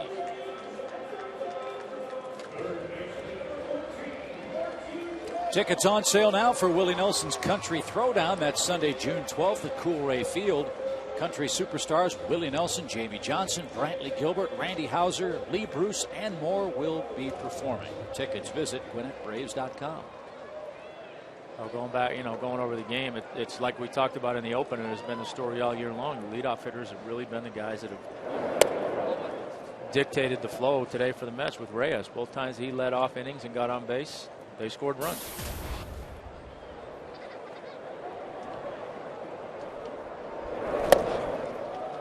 Martin got robbed of a hit his first time up when he hit the ball hard right at David Wright, so he tried to move it over a little bit and hit a hard ground ball right at Reyes. See what happens here.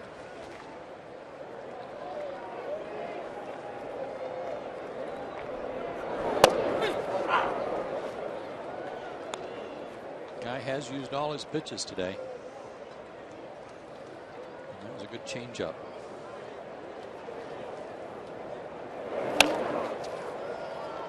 Reyes behind the second base bag.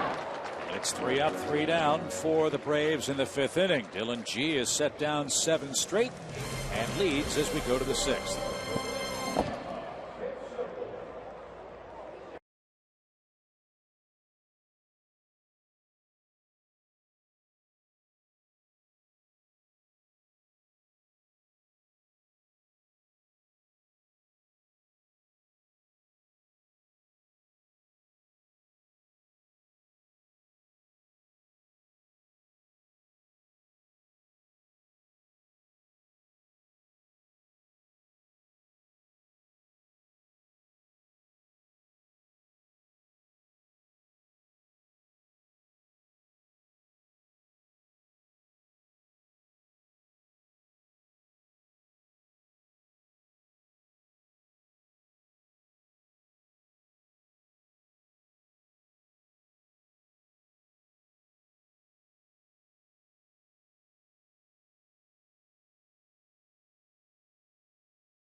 Sonic by AT&T Uverse, by Geico, by Toyota, and by Georgia Power.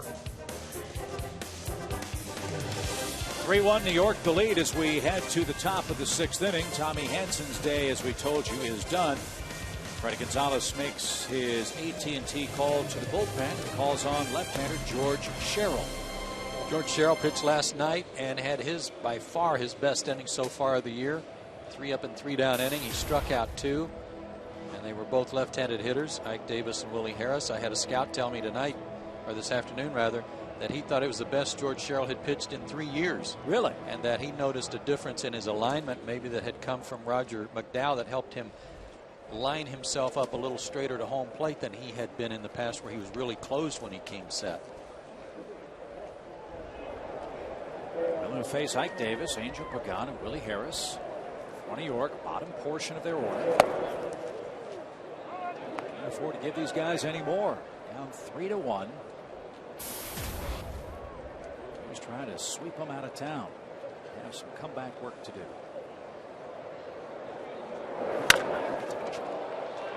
And a rough start. Davis bangs one off the right field wall. His second hit. Hanging breaking ball. Nothing left-handed hitter likes better against a left-handed pitcher than one of these that just is thrown at your belt buckle, but then it doesn't break enough. It stays right over the middle of the plate. You're already committed. You're already kind of flinching a little bit, and the ball stays right there for you. Another leadoff man on. 4 of the 6 innings for New York, and 3 innings in a row. This time Davis was on. Pagan sacrificed him to second. He briefly showed bunt, but took a ball outside.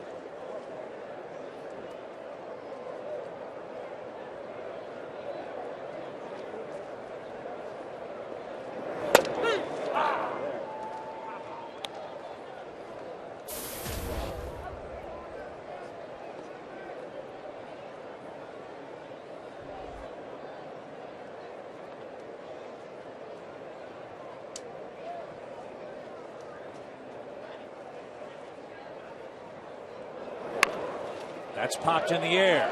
Quick throw back to second, and doubled up is Davis. Well, the Mets are trying to help the Braves on the base paths as much as they can in this series.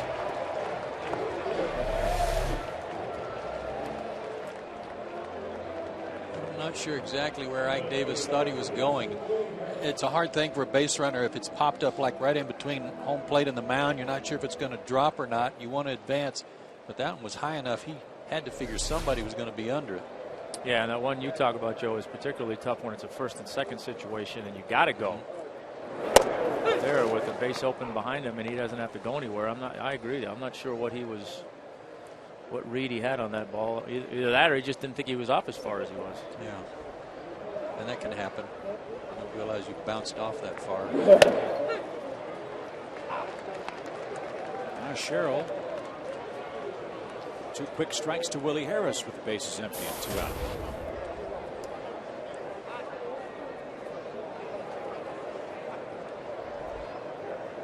That's the type thing, though, that for a new manager like Terry Collins with a team that's struggling, that you just have to bite your lip on some things, but it's in some instances it's like, are you guys major league players or not? Tough play. And that was the only chance Dan had, was with the glove flip. So Harris reaches on a dribbler with a 2-strike count.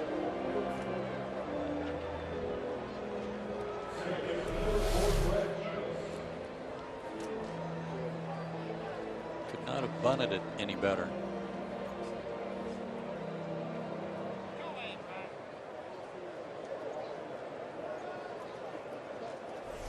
Christian Martinez was up in the Braves bullpen, and Freddie Gonzalez has crossed the white line and has made the call to take down Sherrill. And Willie Harris may have injured himself running down the line too. Keep an eye on him. So Sherrill departs. Braves back in the bullpen. 3-1, New York the lead.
On the DL, Scott Linebrink is essentially going to kind of move up the food chain in a setup role from where he was, and likewise that means Christian Martinez moves into a more important role as well.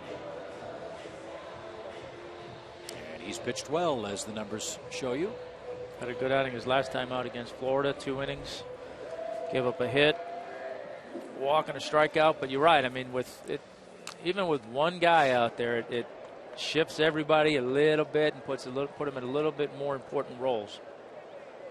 And this is where Christian's such a valuable member of this bullpen.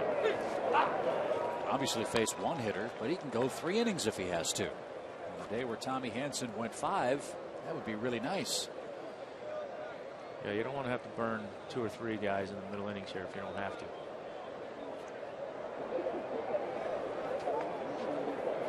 Harris was hobbling around during our commercial break, but remains in the game and leads with 2 outs from first. Remember, he got picked off last night in game 2.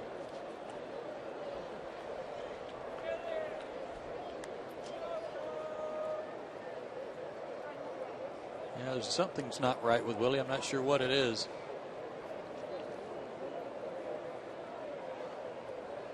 Didn't look like he was driving his hammy or anything. I wonder if he just lunged at the bag and hit it hard and jammed his ankle a little bit or something.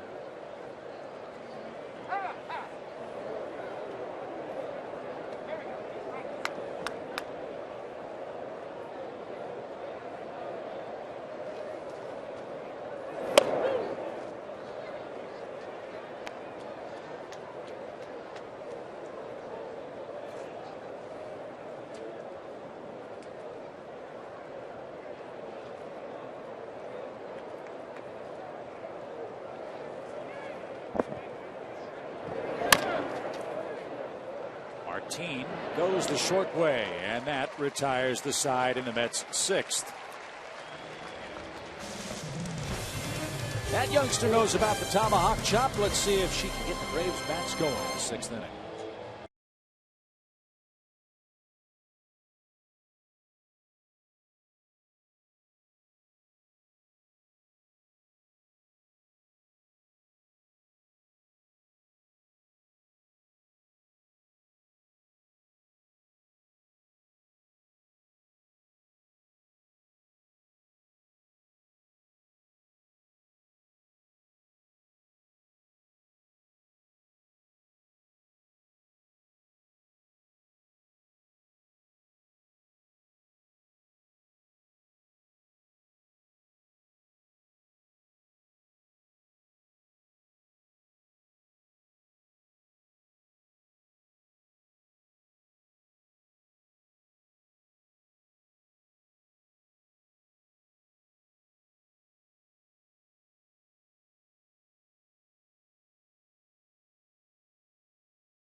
Phoenix City, Alabama being honored here at Turner Field this afternoon.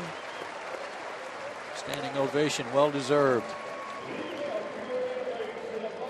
And welcome back to the Coors Light 6th inning. Time for the Coors Light freeze cam and the cold train. Well, Braves got iced on this attempt at a squeeze play. Tommy Hanson missed the breaking ball on the bunt, and Eric Hinske, who was coming down the line, was hung out to dry. And a nice job here by Josh Tolley, who's had a good day at the plate. Completed that rundown play without a throw. That was the Coors Light freeze cam, brought to you by Frost Brewed Coors Light. Let's get some offense rolling, huh? 2, 3, 4 hitters coming up for the Braves as Dylan G has earned an A for the Mets. Nice. That was brilliant. Their starters have turned in 3 quality starts all year. Well, that makes this even more of a welcome sight. That ate Emus alive at second base.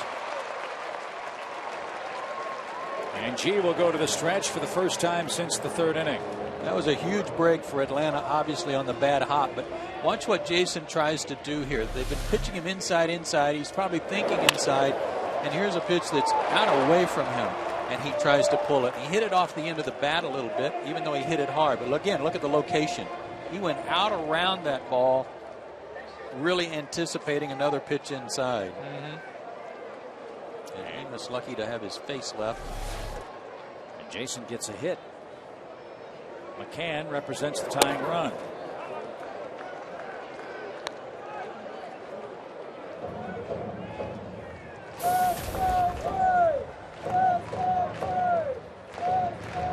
It's weird. It's only the 6th inning, but it feels like it's later than that because the Braves just haven't had a whole lot cooking since the 2nd inning.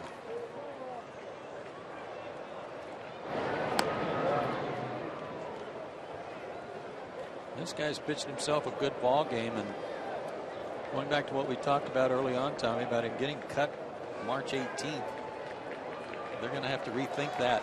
Yeah, he's definitely trying to pitch his way into their plans. There's no question about that. Bryant hits it the other way. And sore legs and all, Willie Harris able to recover for out number 1.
Pitches for G, 50 of them for strikes. And no action in their bullpen.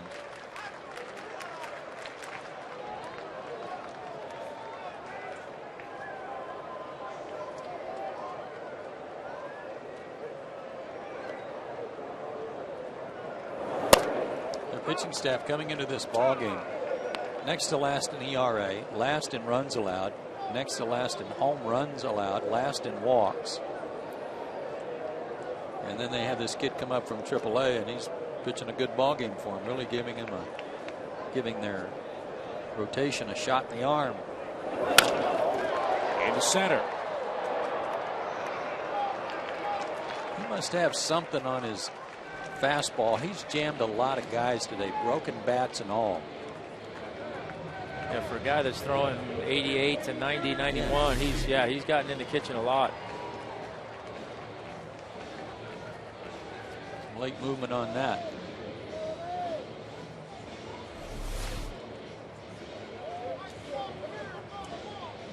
And with the Mets starting staff in, I don't want to say disarray, but as Tom mentioned,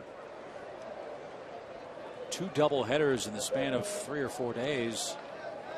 They have a couple of other options in their bullpen if they need to go get G today, and one of them is throwing now. That's Chris Capuano.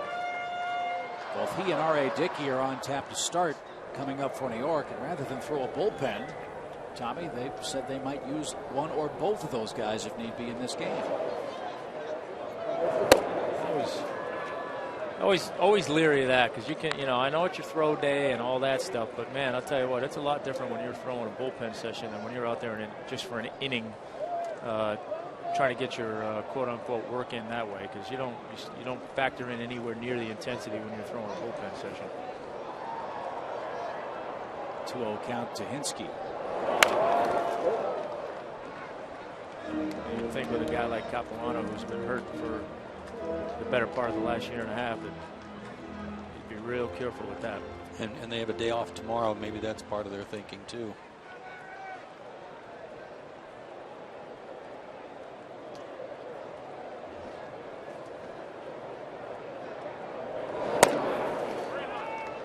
I don't think G has thrown the same pitch twice in a row all day. No, he hasn't. I mean, he's done a really nice job of mixing speeds, mixing locations, and you're right. There hasn't been very many times today where he's doubled up on the same speed and the same location. Good hitters count here, though. Good patience. Tying runs are on now for Freeman. That's a hard thing to do. That's a hard pitch to lay off. You're down 2 runs and you can hit the ball at the ballpark. You got a 3-1 count. You get that high fastball. It's a tough one to not swing at. Another thing to factor in for the Mets, they only have one real reliever left in their bullpen. That's Tim Burdack. They designated Pat Mish for assignment this weekend, so it's going to be Chris Capuano. Nice job by Dylan G. He's got a 6th inning lead in Atlanta.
The Braves and Freddie Freeman, but a nice job by Mets starter Dylan G today.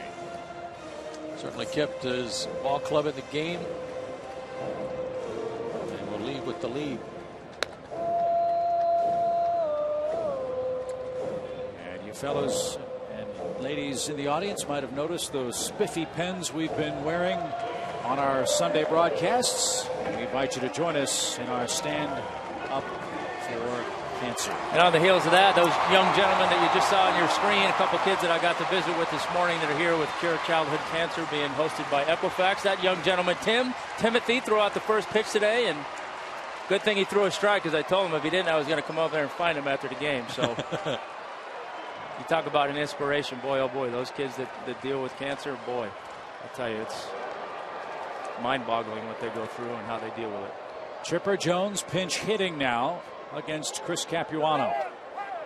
And time called by Josh Tolley, the catcher. Capuano already has 1 relief appearance this year. He's been in 3 games, 2 starts. The 1 relief appearance at Florida, 2/3 of an inning. He gave up 3 hits and a run and a walk. So that follows what you were talking about, Tom, about not so easy to do that on your throw day. No.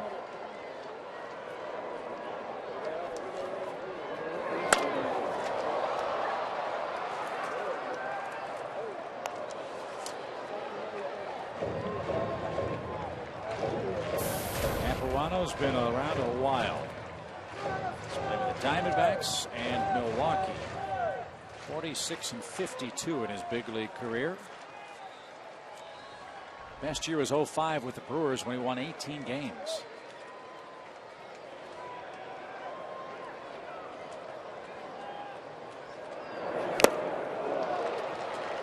Yeah, that year in Milwaukee, he won 18 games. He was one of those guys that you look at and young left-hander and you think, okay, man, he's kind of on the verge. He's starting to figure some things out. He's going to start getting pretty good here. And then he's just been crushed by the injury bug since then. Not too much luck for Chipper against him either. 1 for 7.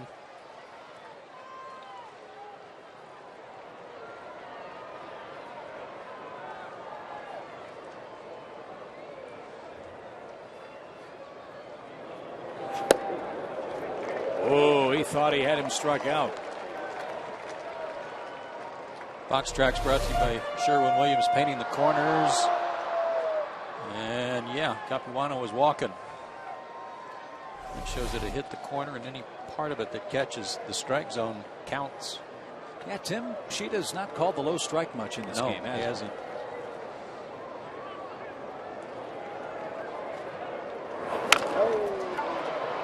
Right at third. Retires Jason Hayward and the Braves in the 6th inning. 3-1, New York in front.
Inning. Wholesale changes for the Braves defensively. Martin Prado now moves back to left field for the Braves.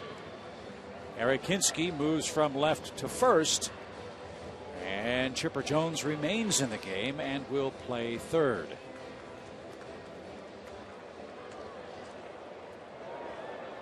Capuano did his job. He'll be taken down now for the Mets. Scott Hairston will pinch hit, leading off the 7th. Let's keep that leadoff guy off base for a change. 4 of the 6 innings for New York has seen their first hitter reach base.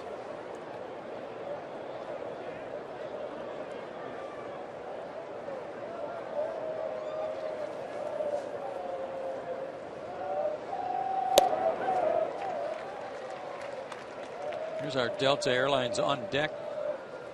And today it has to do with the guys at the top of the order, Reyes and Tolley, who are 4 for 6 and have had a big day, and the rest of the lineup not so much.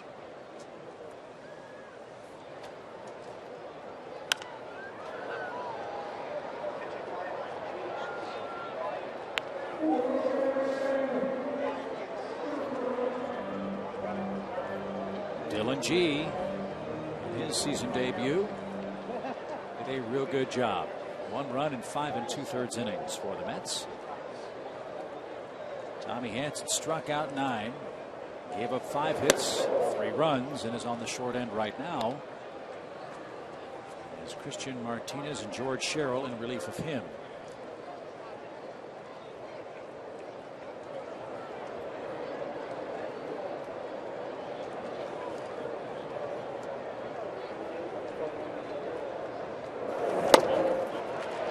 Good off-speed pitch. Hairston down swinging.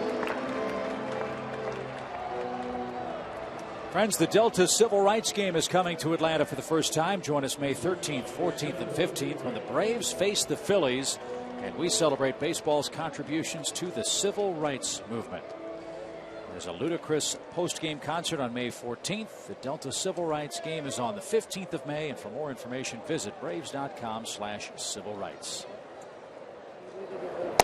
How about that? The Phillies have already been here to start the home schedule. They come back then, as you just said, Chip, in the middle of May, and then Braves don't see them at Turner Field until the last series of the year. Well, if you're going to face them, and you have to face them at the end of the season, you'd much rather do it the last three in your park, I guess. But you're right, very odd. The Phillies will be here so frequently, and then no home games against them in the heat of the summer. And the Braves don't see the Mets again until Atlanta goes to New York in early June. That's odd within your own division. And Reyes on base again. Bad guy to walk. We were talking about him earlier, Tom, and he was a teammate of yours, talking about Reyes. His reputation is that he'll take some games off. Was that the case?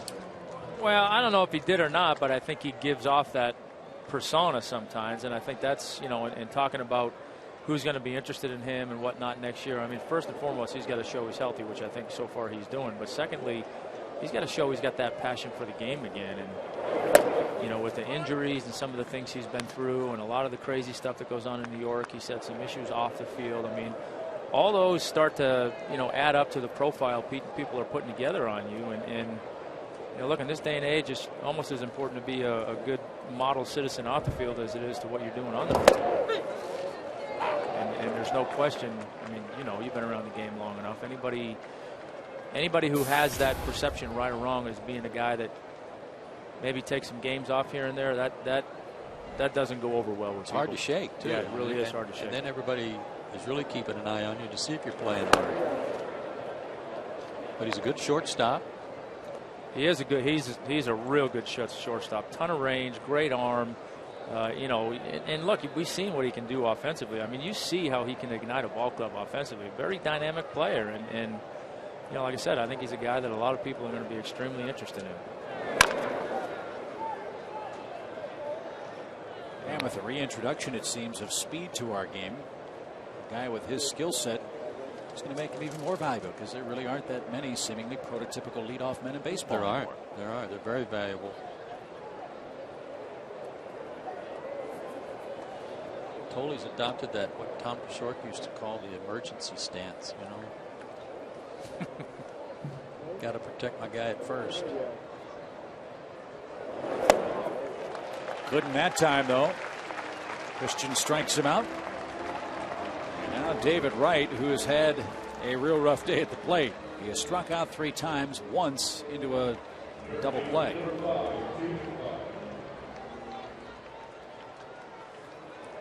It's getting late, folks. We're in the 7th inning. Again, the bottom half will have a little Sunday school for you. David Ross will be preaching on footwork behind the plate. That's right. You want to see that. He was good.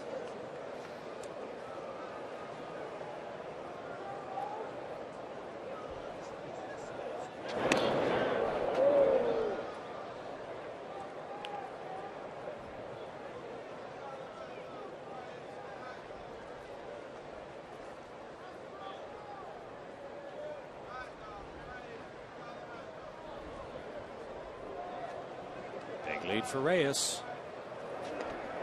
Huge lead. His right foot was well beyond the cutout of the grass, and you got to make him stop. If he's still inching off like he was doing here, just a little bit at a time, you got to make him get back. Yeah, you let him get a walking lead, you have no chance.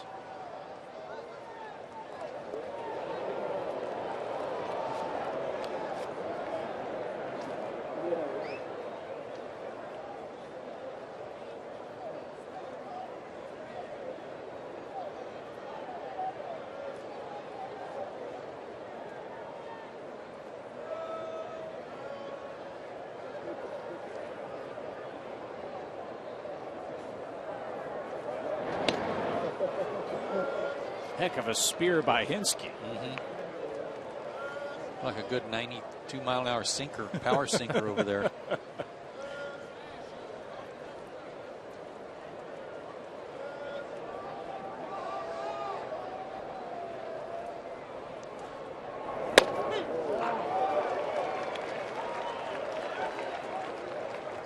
That bordered on a balk, but he was so quick coming out of his stretch and to the plate that Reyes couldn't get a good jump, and Wright wasn't ready to swing.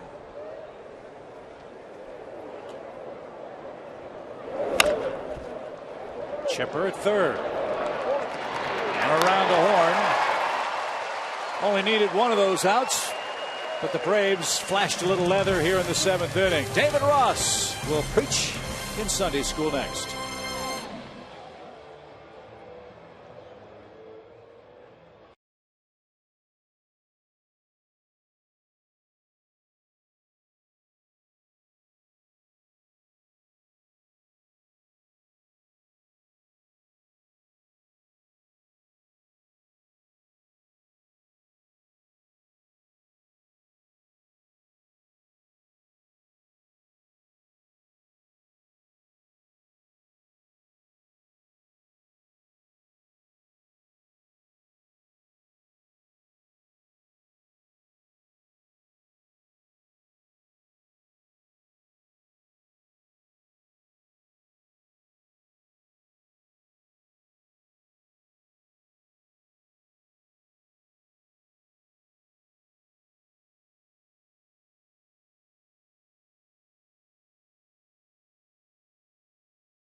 Fastball high. The Ross throw is in time. Runner goes. Pitch a strike. Throw to second. A strike. He is going. David Ross's throw. A little high, but got him. You just don't run on the gun. Down here with David Ross. David, can you go through it with us about how you go step by step, receiving a pitch and then trying to throw a guy out at second base? Sure, I love breaking this down. Keys for me is, first of all, I'm gonna get a nice setup. Got a little bit of a drop step with our right foot. We're gonna drop that back just a little bit, so it gives our hips a chance to clear. Feet about shoulder width apart. Nice, kind of not, you know, when nobody's on, we can sit back here and relax. But when we get a guy on, we want to get our butt up just a little bit. We don't want to be uncomfortable. We want to get up there on the balls of our feet, and we want to get that glove right out here in front. We don't want to get it too far out. We don't want to get too deep. We catch that ball right here, and the key here is we're going to exchange our feet, but we want to stay in line to second base. So as we catch that ball, we're going to kind of replace these feet with each other, kind of like a little dance step. I do this in front of the mirror, like boom, boom, you know, just boom, boom. It's how we're trying to do that. My body in a game is automatically going to come up out of my crouch, but if I can get my feet to go quick like that, the transfer is going to come through here, and when I play catch.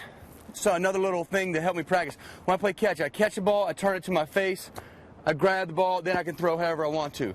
But that's going to help me for that ball that's down here. I'm going to bring it up towards my face. Now we got it right back here. I can finish my throw and go through second base. The key here is, just like a shortstop or a middle infielder, when we're throwing to a base, we don't want to be going like this and having our momentum going towards short or second base. We want everything to be going right towards that bag. So we're going right through that bag, transfer our feet, and then it's just all throwing motion there, really pulling down with that front side. Testify, David, testify. Tell you, nobody does it better. And he was demonstrating, too, what we were talking about earlier with Brian McCann, who last year you were talking about, Chip, missed a lot of throws to the first base side of second because he kind of pulled away from his throws. Now he's more in line, like David's talking about, and not pulling away from his line. Two things I found interesting. Number one, he talks about the hip alignment.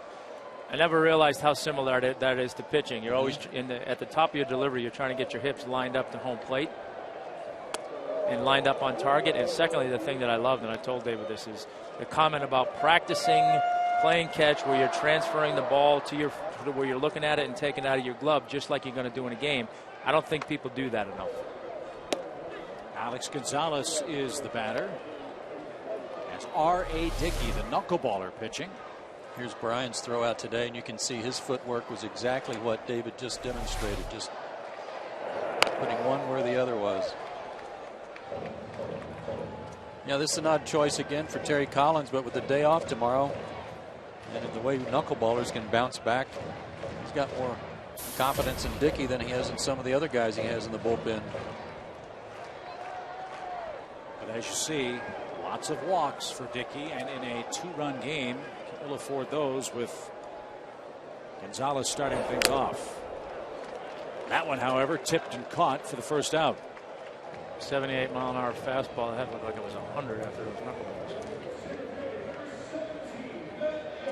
Here's Matt Young. Matt's popped out twice. I'm like you, though, Tom. I learned something from David's comments about showing the ball to his face so that he doesn't have to guess at where the baseball is in his glove when he's taking it out. And again, I think it's a simple little thing, but the more you practice it how you're going to do in a game, the easier it is to do in a game. And here's a guy who's in the major league still working on stuff in front of the mirror.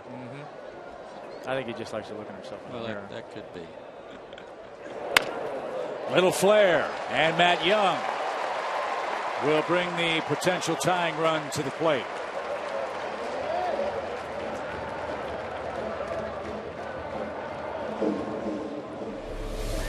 Brandon Hicks will pinch hit. Knuckleball that came back to him. It was up. Just need some base runners.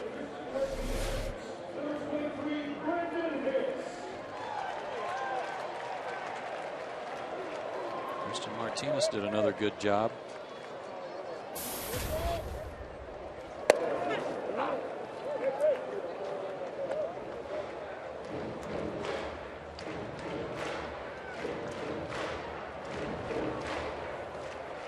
Still looking for that first major league hit. Perfect time for it right here.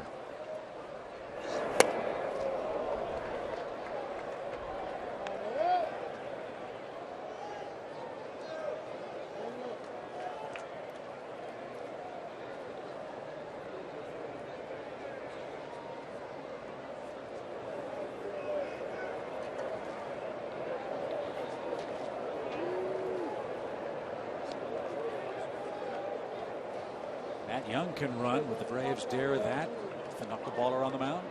Wouldn't be a bad idea. There are 2 strikes, however, on Hicks.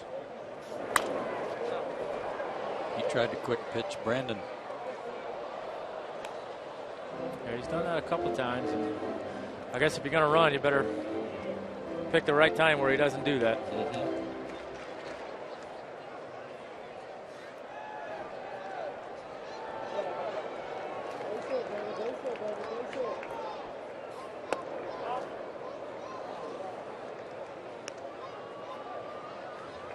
This knuckleball's harder than most. I don't see it dancing around quite as much as you're used to seeing his move, but it's velocity-wise a little quicker.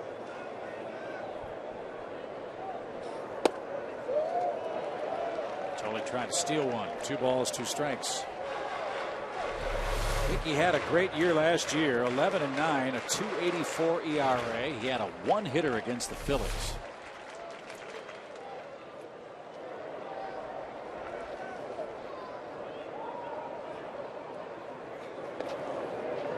The only hit he allowed in that game was to pitcher Cole Hamels.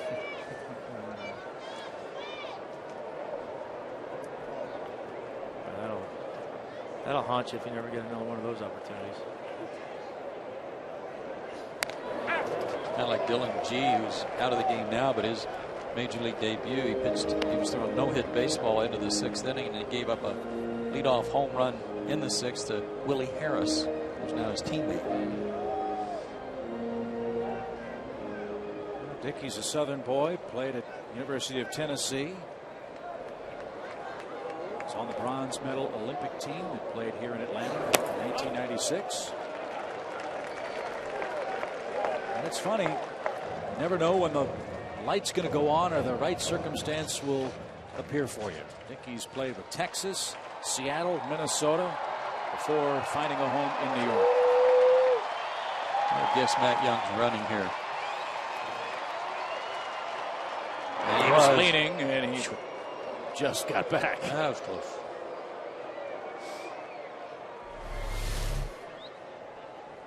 Whoa.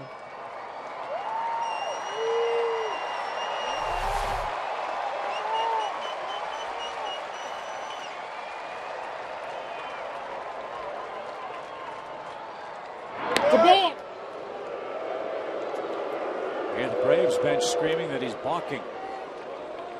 Well, it's obvious that he's going. I think the Mets need to pitch out here. Interesting strategy there, Joe. Runner goes. 3-2 pitch popped up.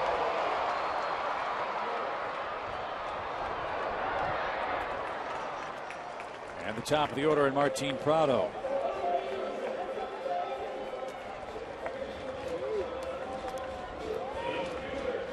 It's a reason why he's not a manager, you know. I was going to say, being in New York can make you do some crazy things, but I don't think Terry's that crazy yet. Not ready to do that. Not ready to do that, no.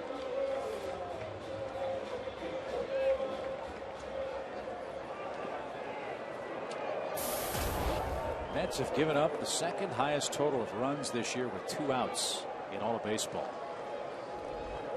Braves have them right where they want them. Giving up a lot of late inning home runs too, haven't they, Chip? I don't know what the exact number is, but you're right. Ron Darling told us that before the game. That's been a real problem for him. 34 2-out runs this year. And Beltran another chance and pushes that toward the line, but Dickey survives the Atlanta 7th. On we go to inning number 8.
Dodgers, and of course the new manager Don Mattingly.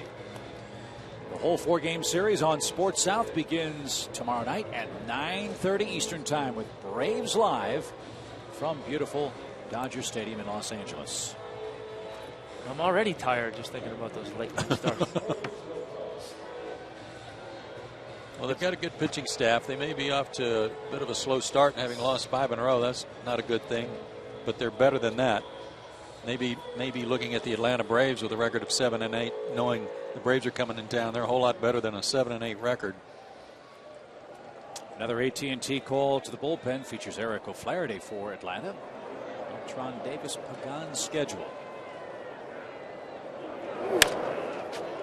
Another treat for us, Tommy, is anytime you go to Dodger Stadium and you have a chance to spend even a few minutes with Vin Scully, that's worth the price of admission. Yes, it is. That and the Dodger dog.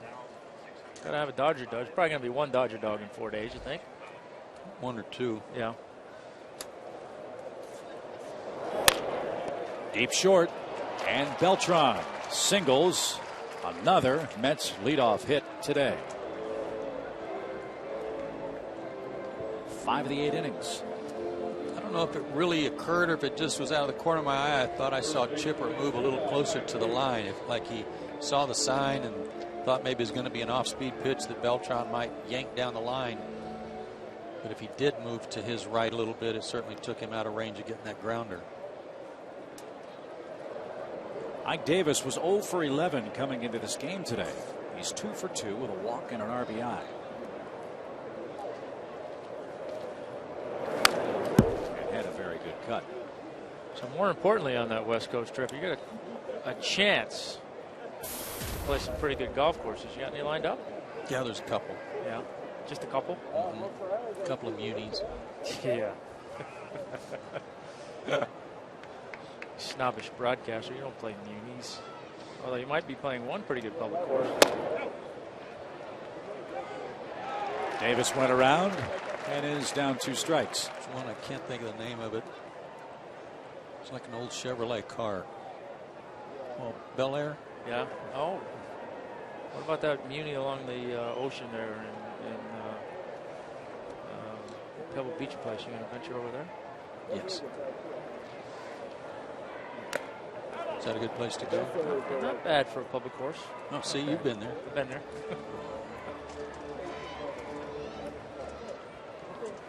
You better bring your pillow and take a nap during the game. Let Chip maybe work a little bit more so you're rested for those golf rounds. Uh-huh. Thanks a lot, pal.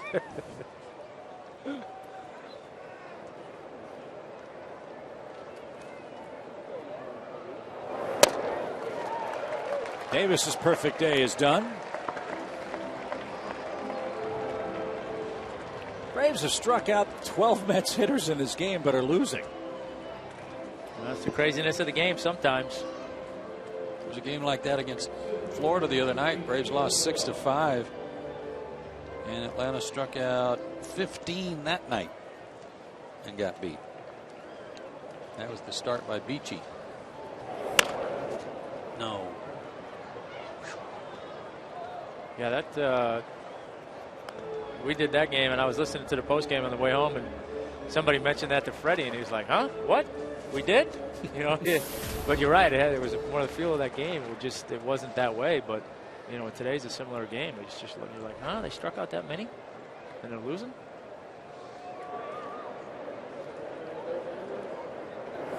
It's funny how you feel about a game like this or that one, because if you're winning, you're thinking, "Boy, we're just dominating them."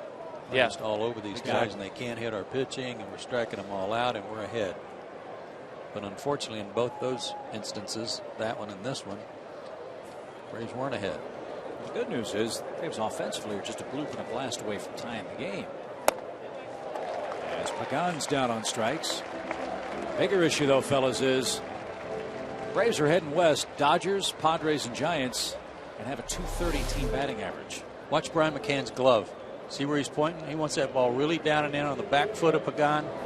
And that's exactly where Eric put it. That was beautiful. Well, that's where he wanted it. That's where he got it. And obviously there's something in the scouting report that's where they wanted to try and get on him with 2 strikes, and with good reason. Ball 1 to Willie Harris. 8th inning. It's late in Atlanta. 3-1 New York. Another good crowd, though. Just under 30,000 here. Just hoping Braves can get some offense going here late. Dan Uggla. And that retires the side. 2, 3, and 4 coming up for the Braves. It starts with Jason Hayward. Braves down 2 skinny runs at home.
back in the bottom of the 8th inning. 3-1 is your score. Last night, fellas, we gave the fans around the Southeast some National League news and notes. Here's what's happening over in the junior circuit. Johnny Damon got hot after his pal quit on him. Manny Rodriguez took a hike. Johnny decided he was going to have to be the guy that carried the load. Now, that second note on the Angels, it's Weaver and Herron both with ERAs under 1. And Dan Herron's throwing a shutout through 6. Do you know who the 2 pitchers were on that 98 Braves team that were below 1? I was here, and I do not know. First pitch swinging. Hayward drives one deep center off Isringhausen. Track wall. 1-run game.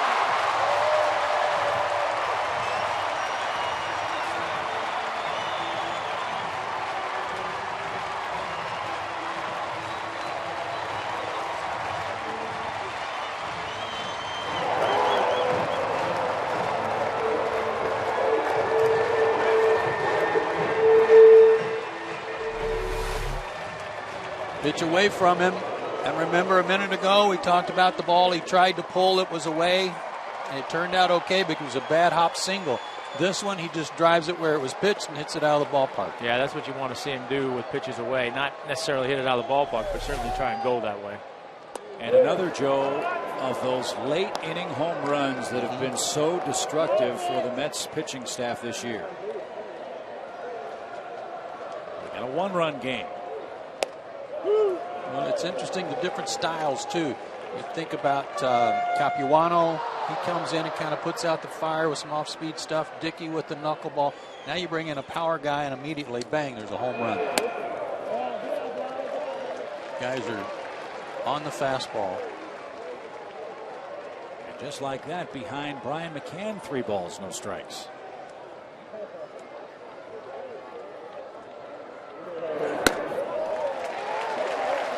I want to show you both of the last 2 swings for Jason Hayward. We talked about this earlier. This is the one he hit sharply, but was away from him, and he tried to pull it. And it was that one hopper that ate Emus up. Now there's a pitch away from him that he drives down and through. Touch them all. Yeah, you can see the difference. That second one, his shoulders just stayed towards the middle and threw his hands at the ball and tried to hit that ball the other way and jumped off his bat. And didn't mean to. And is behind a strike. Ugla tripled and scored the first run of the day for the Braves back in the 2nd inning.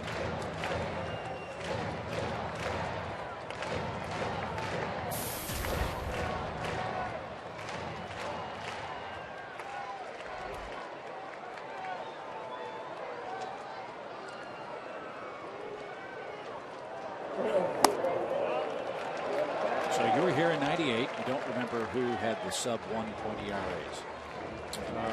Let's say Maddox and Smoltz. You got one of them. Maddox and Nagel. Nope. Does the name Tom Glavine ring a bell? Well, there's people in the truck telling me I wasn't one of those guys, so I'm just, I'm That's going, revenge for you cheating on the trivia questions. I don't cheat in the trivia questions. I mean, I'm getting a bad reputation here on the cheating thing. I was actually going to go with Maddox and Jason Schmidt, but okay. So I was one of those guys. All right. 0.98. Way to go. And Mad Dog was 0.78. Not bad. It's a good start to a year. What was your longest streak you went before you lost? You remember? I don't remember, no. I know. I think the best one first or half. 2? Yeah, maybe. Probably had 1 or 2 game winning streaks in my career, yeah. Just a subtle shot below the bow. I don't know.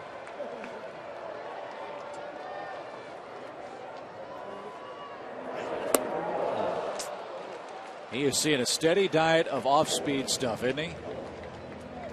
I have all the respect in the world for Jason Isringhausen. Here's a guy who has been through the mill with bad arm injuries after bad arm injuries.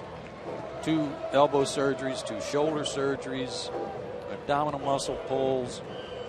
Pitched last year, just 7 games in the minor leagues last year with the Reds organization.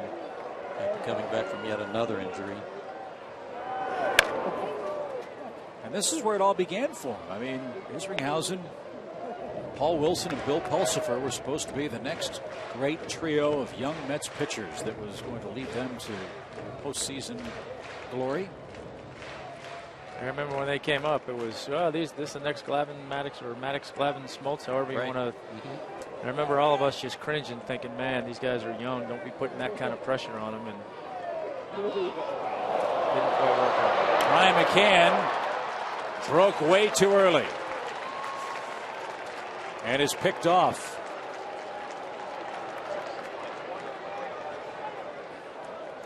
Well, when he goes early, and at least Isringhausen had the presence of mind to step off first. A lot of times a pitcher will just turn and then hold the ball. You know what? He did balk. We show that again from that angle. Isringhausen's first move was with his left foot. Watch his left foot. It moves forward and then he steps off. He pivoted before he stepped. Yep. Subtle, yeah, but he did nonetheless. But yeah, going back to Isringhausen, I had a chance to talk to Dan Worthing before the series and kind of go over some of their guys in the bullpen. When I got to Isringhausen, the first word out of his mouth is competes. You know, he's not what he used to be in terms of the power guy. He pitches a little bit more off his cutter now than he used to, but he said every time he's out there, he just competes and tries to get the job done. And, you know, for a guy who's been through as much as he has, that's no surprise. That's in his nature. And you think about the Braves bullpen. Last year they had, of course, Billy Wagner to finish games, but Takashi Saito had kind of a similar role as Isringhausen. This year it's Scott Linebrink. It's had late inning experience, some closing experience.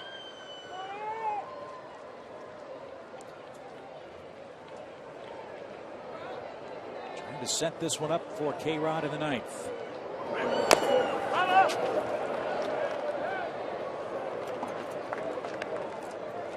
I think the guy that we really like to see be their setup guy has been Parnell, but he just hasn't been able to take the job and hold on to it. He's got nasty stuff, 96, 98. He hits 100 every now and then with his fastball, you know, hard slider, and just for one reason or another, he's just not been able to take that situation and hold on to it.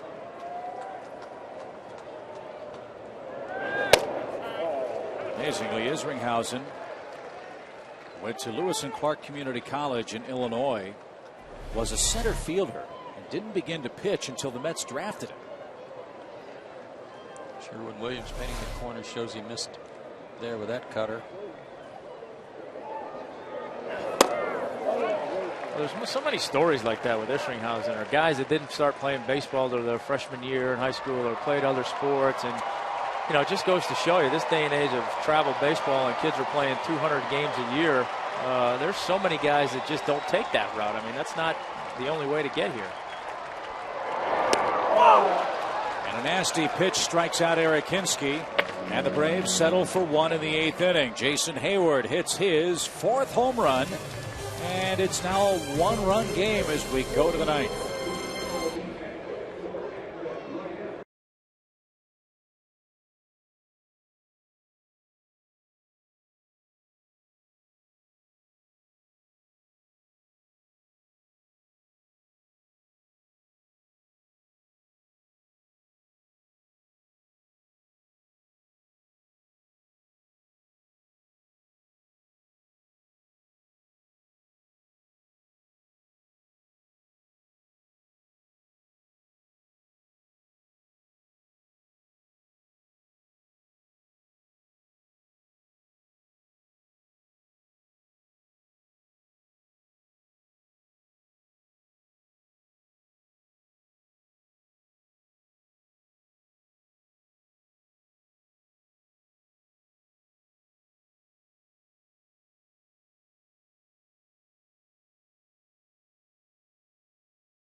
3, Braves 2. We head west, Dodgers, Giants, and Padres. Back home against the Cardinals and Milwaukee Brewers. That's the next Braves homestand starting Friday night, the 29th of April. Then the Brewers in for 4 games starting Monday, May 2nd through Thursday, May 5th. Don't miss Publix fireworks on Friday nights. Kids run the bases and alumni autographs on Sunday. Visit Braves.com or call 800-745-3000. Ask for Brad Hange. Brad will answer all of your ticket requests with your call.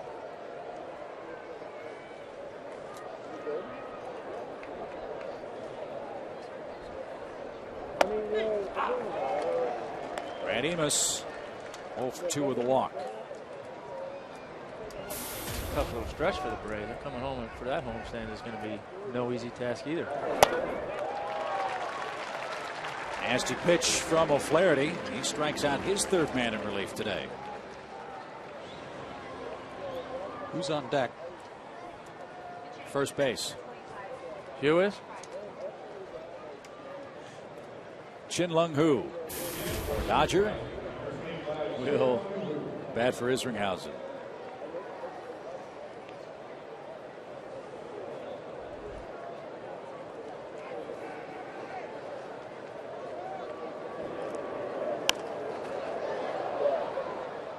Well, Joe and I talked, Tommy, about this first month of the season on the award-winning Braves preseason preview show. And Joe, you made a real good point.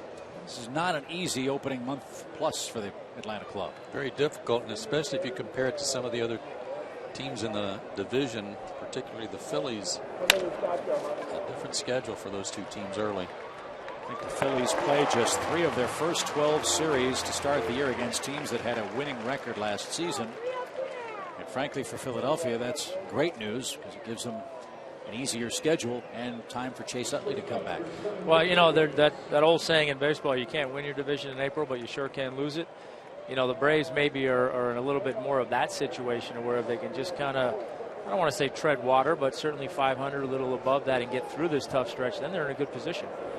You remember last year, April was really the cruelest month for the Braves. They did not get off to a good start at all.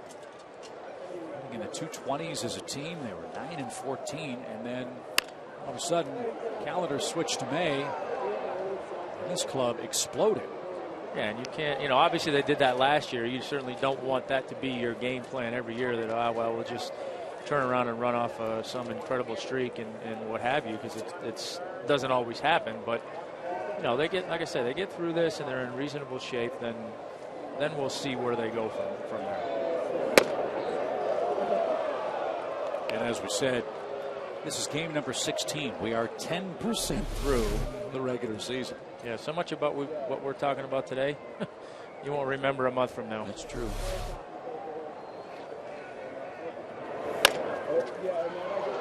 Alex charges, has to hurry. Boy, a nice 2 innings of work for Eric O'Flaherty. Terrific play by Alex, though, on an in-between hop. He knew he had to hurry. Chipper Jones could tie the game with one mighty swing as we head to the ninth.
to within 1 as we head to the bottom of the 9th inning, and it's time for the Coors Light Cold Hard Blast. Jason Hayward last inning leading off the inning. Off Jason Isringhausen. Made it a 1-run ball game. But down a run, they're going to have their hands full with a guy who's very good at finishing games, and that's Francisco Rodriguez, known as K-Rod. Good numbers against Atlanta in his career in 17 games, but 11 walks against 14 strikeouts. So got to make him throw it over the plate. He does throw hard. He's got a hard slider and a big high leg kick and delivery. Very deceptive. He's averaging 2 base runners an inning so far this year. So Braves have hope in the 9th. It starts with Chipper.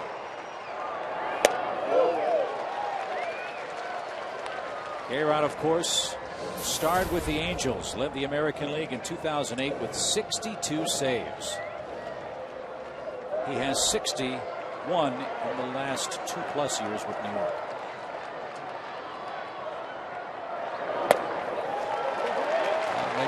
Make him throw it over.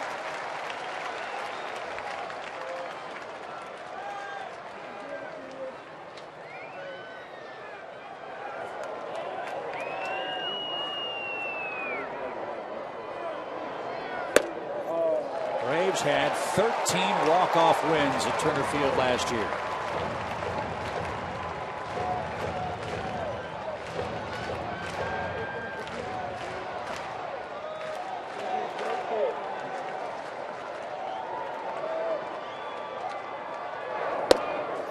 And a 4-pitch walk starts the 9th inning.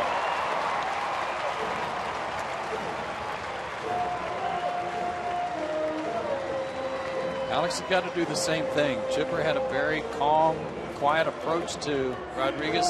Same thing for Alex. Make him throw the ball over the plate. Look for the pitch in a small area. And you don't have to chase anything early in the count. Let's see how Freddie Gonzalez plays this. See if Alex might be bunting here to get that potential tying run into scoring position.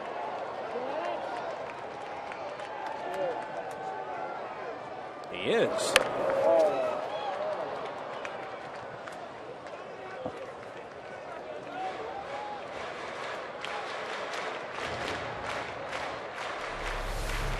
You want to push this down the first baseline ideally, and that's what Alex was trying to do and almost did it.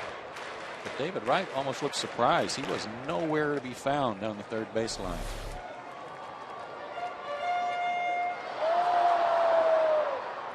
.46 career sacrifices for Alex, 3 last year with Atlanta.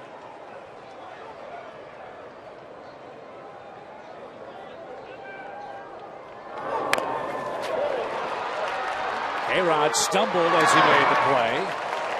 And Chipper in scoring position with 1 out. Outstanding. Good job by a guy who's not asked to do that very much. And against a hard thrower. So you have your shot to tie it up. And Matt Young in the batter's box. Brooks Conrad is in the on-deck circle. In the top of the order, waiting in the 9th inning.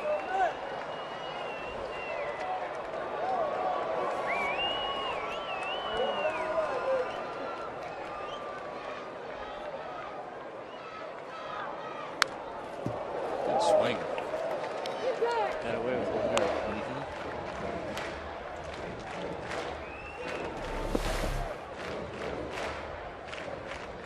Would have been a little up out of the zone. Might have chased one up, but he had a good hack at it.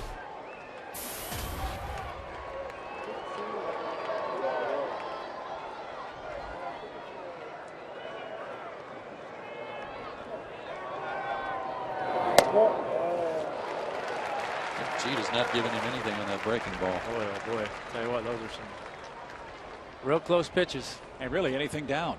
Anything down, like you said before, Chip. He's been consistent. He's made the pitchers get the ball up a little.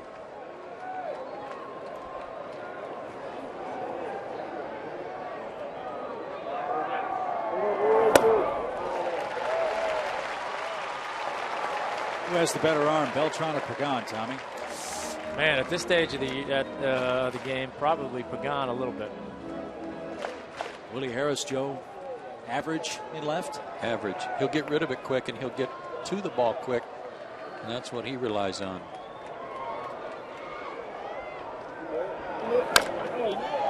Davis gives ground. Chipper to third, but 2 outs. If that runner is left at third base, the Braves will kick themselves, but more than anything else, they'll kick themselves over the second inning and having a run in and bases loaded, nobody out, and not capitalizing on that opportunity.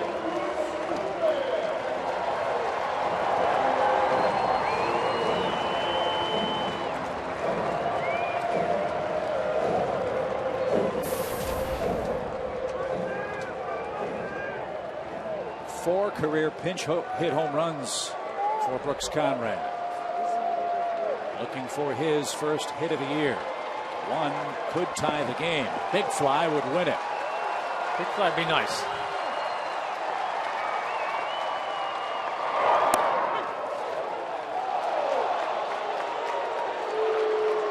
First breaking ball off speed pitch that he's had called a strike.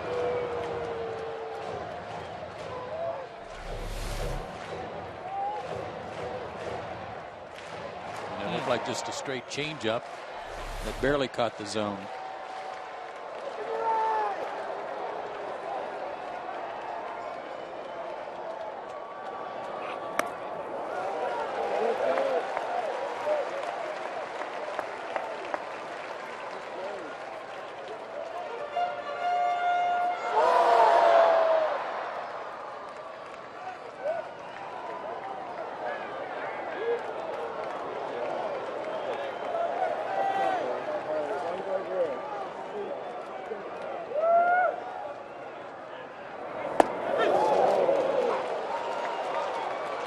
One ball, 2 strikes. A couple of change-ups and a breaking ball. Now he can waste a fastball if he wants. Off the plate, since Brooks has got to guard the plate, be a little more defensive. Maybe one of those fastballs elevated like he did to Matt Young to see if he'll chase. It's hard to get on top of.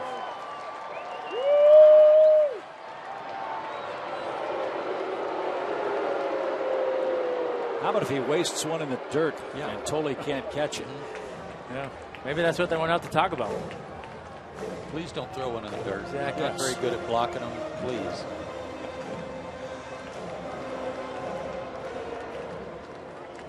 Fred, Brian, and Tom standing by with Braves Live after Conrad wins the game in the 9th.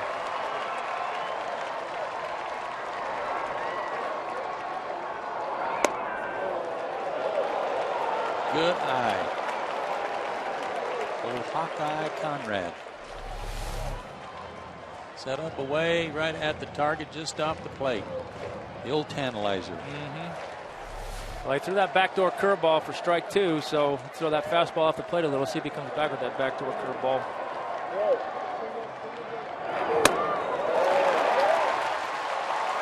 I think he tried to overthrow a changeup.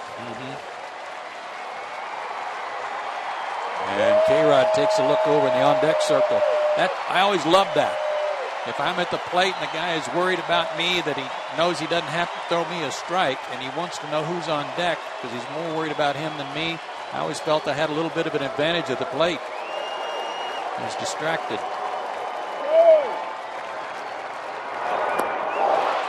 But he strikes out Conrad, and the Mets salvage the final game of the series and snap their 7-game losing streak.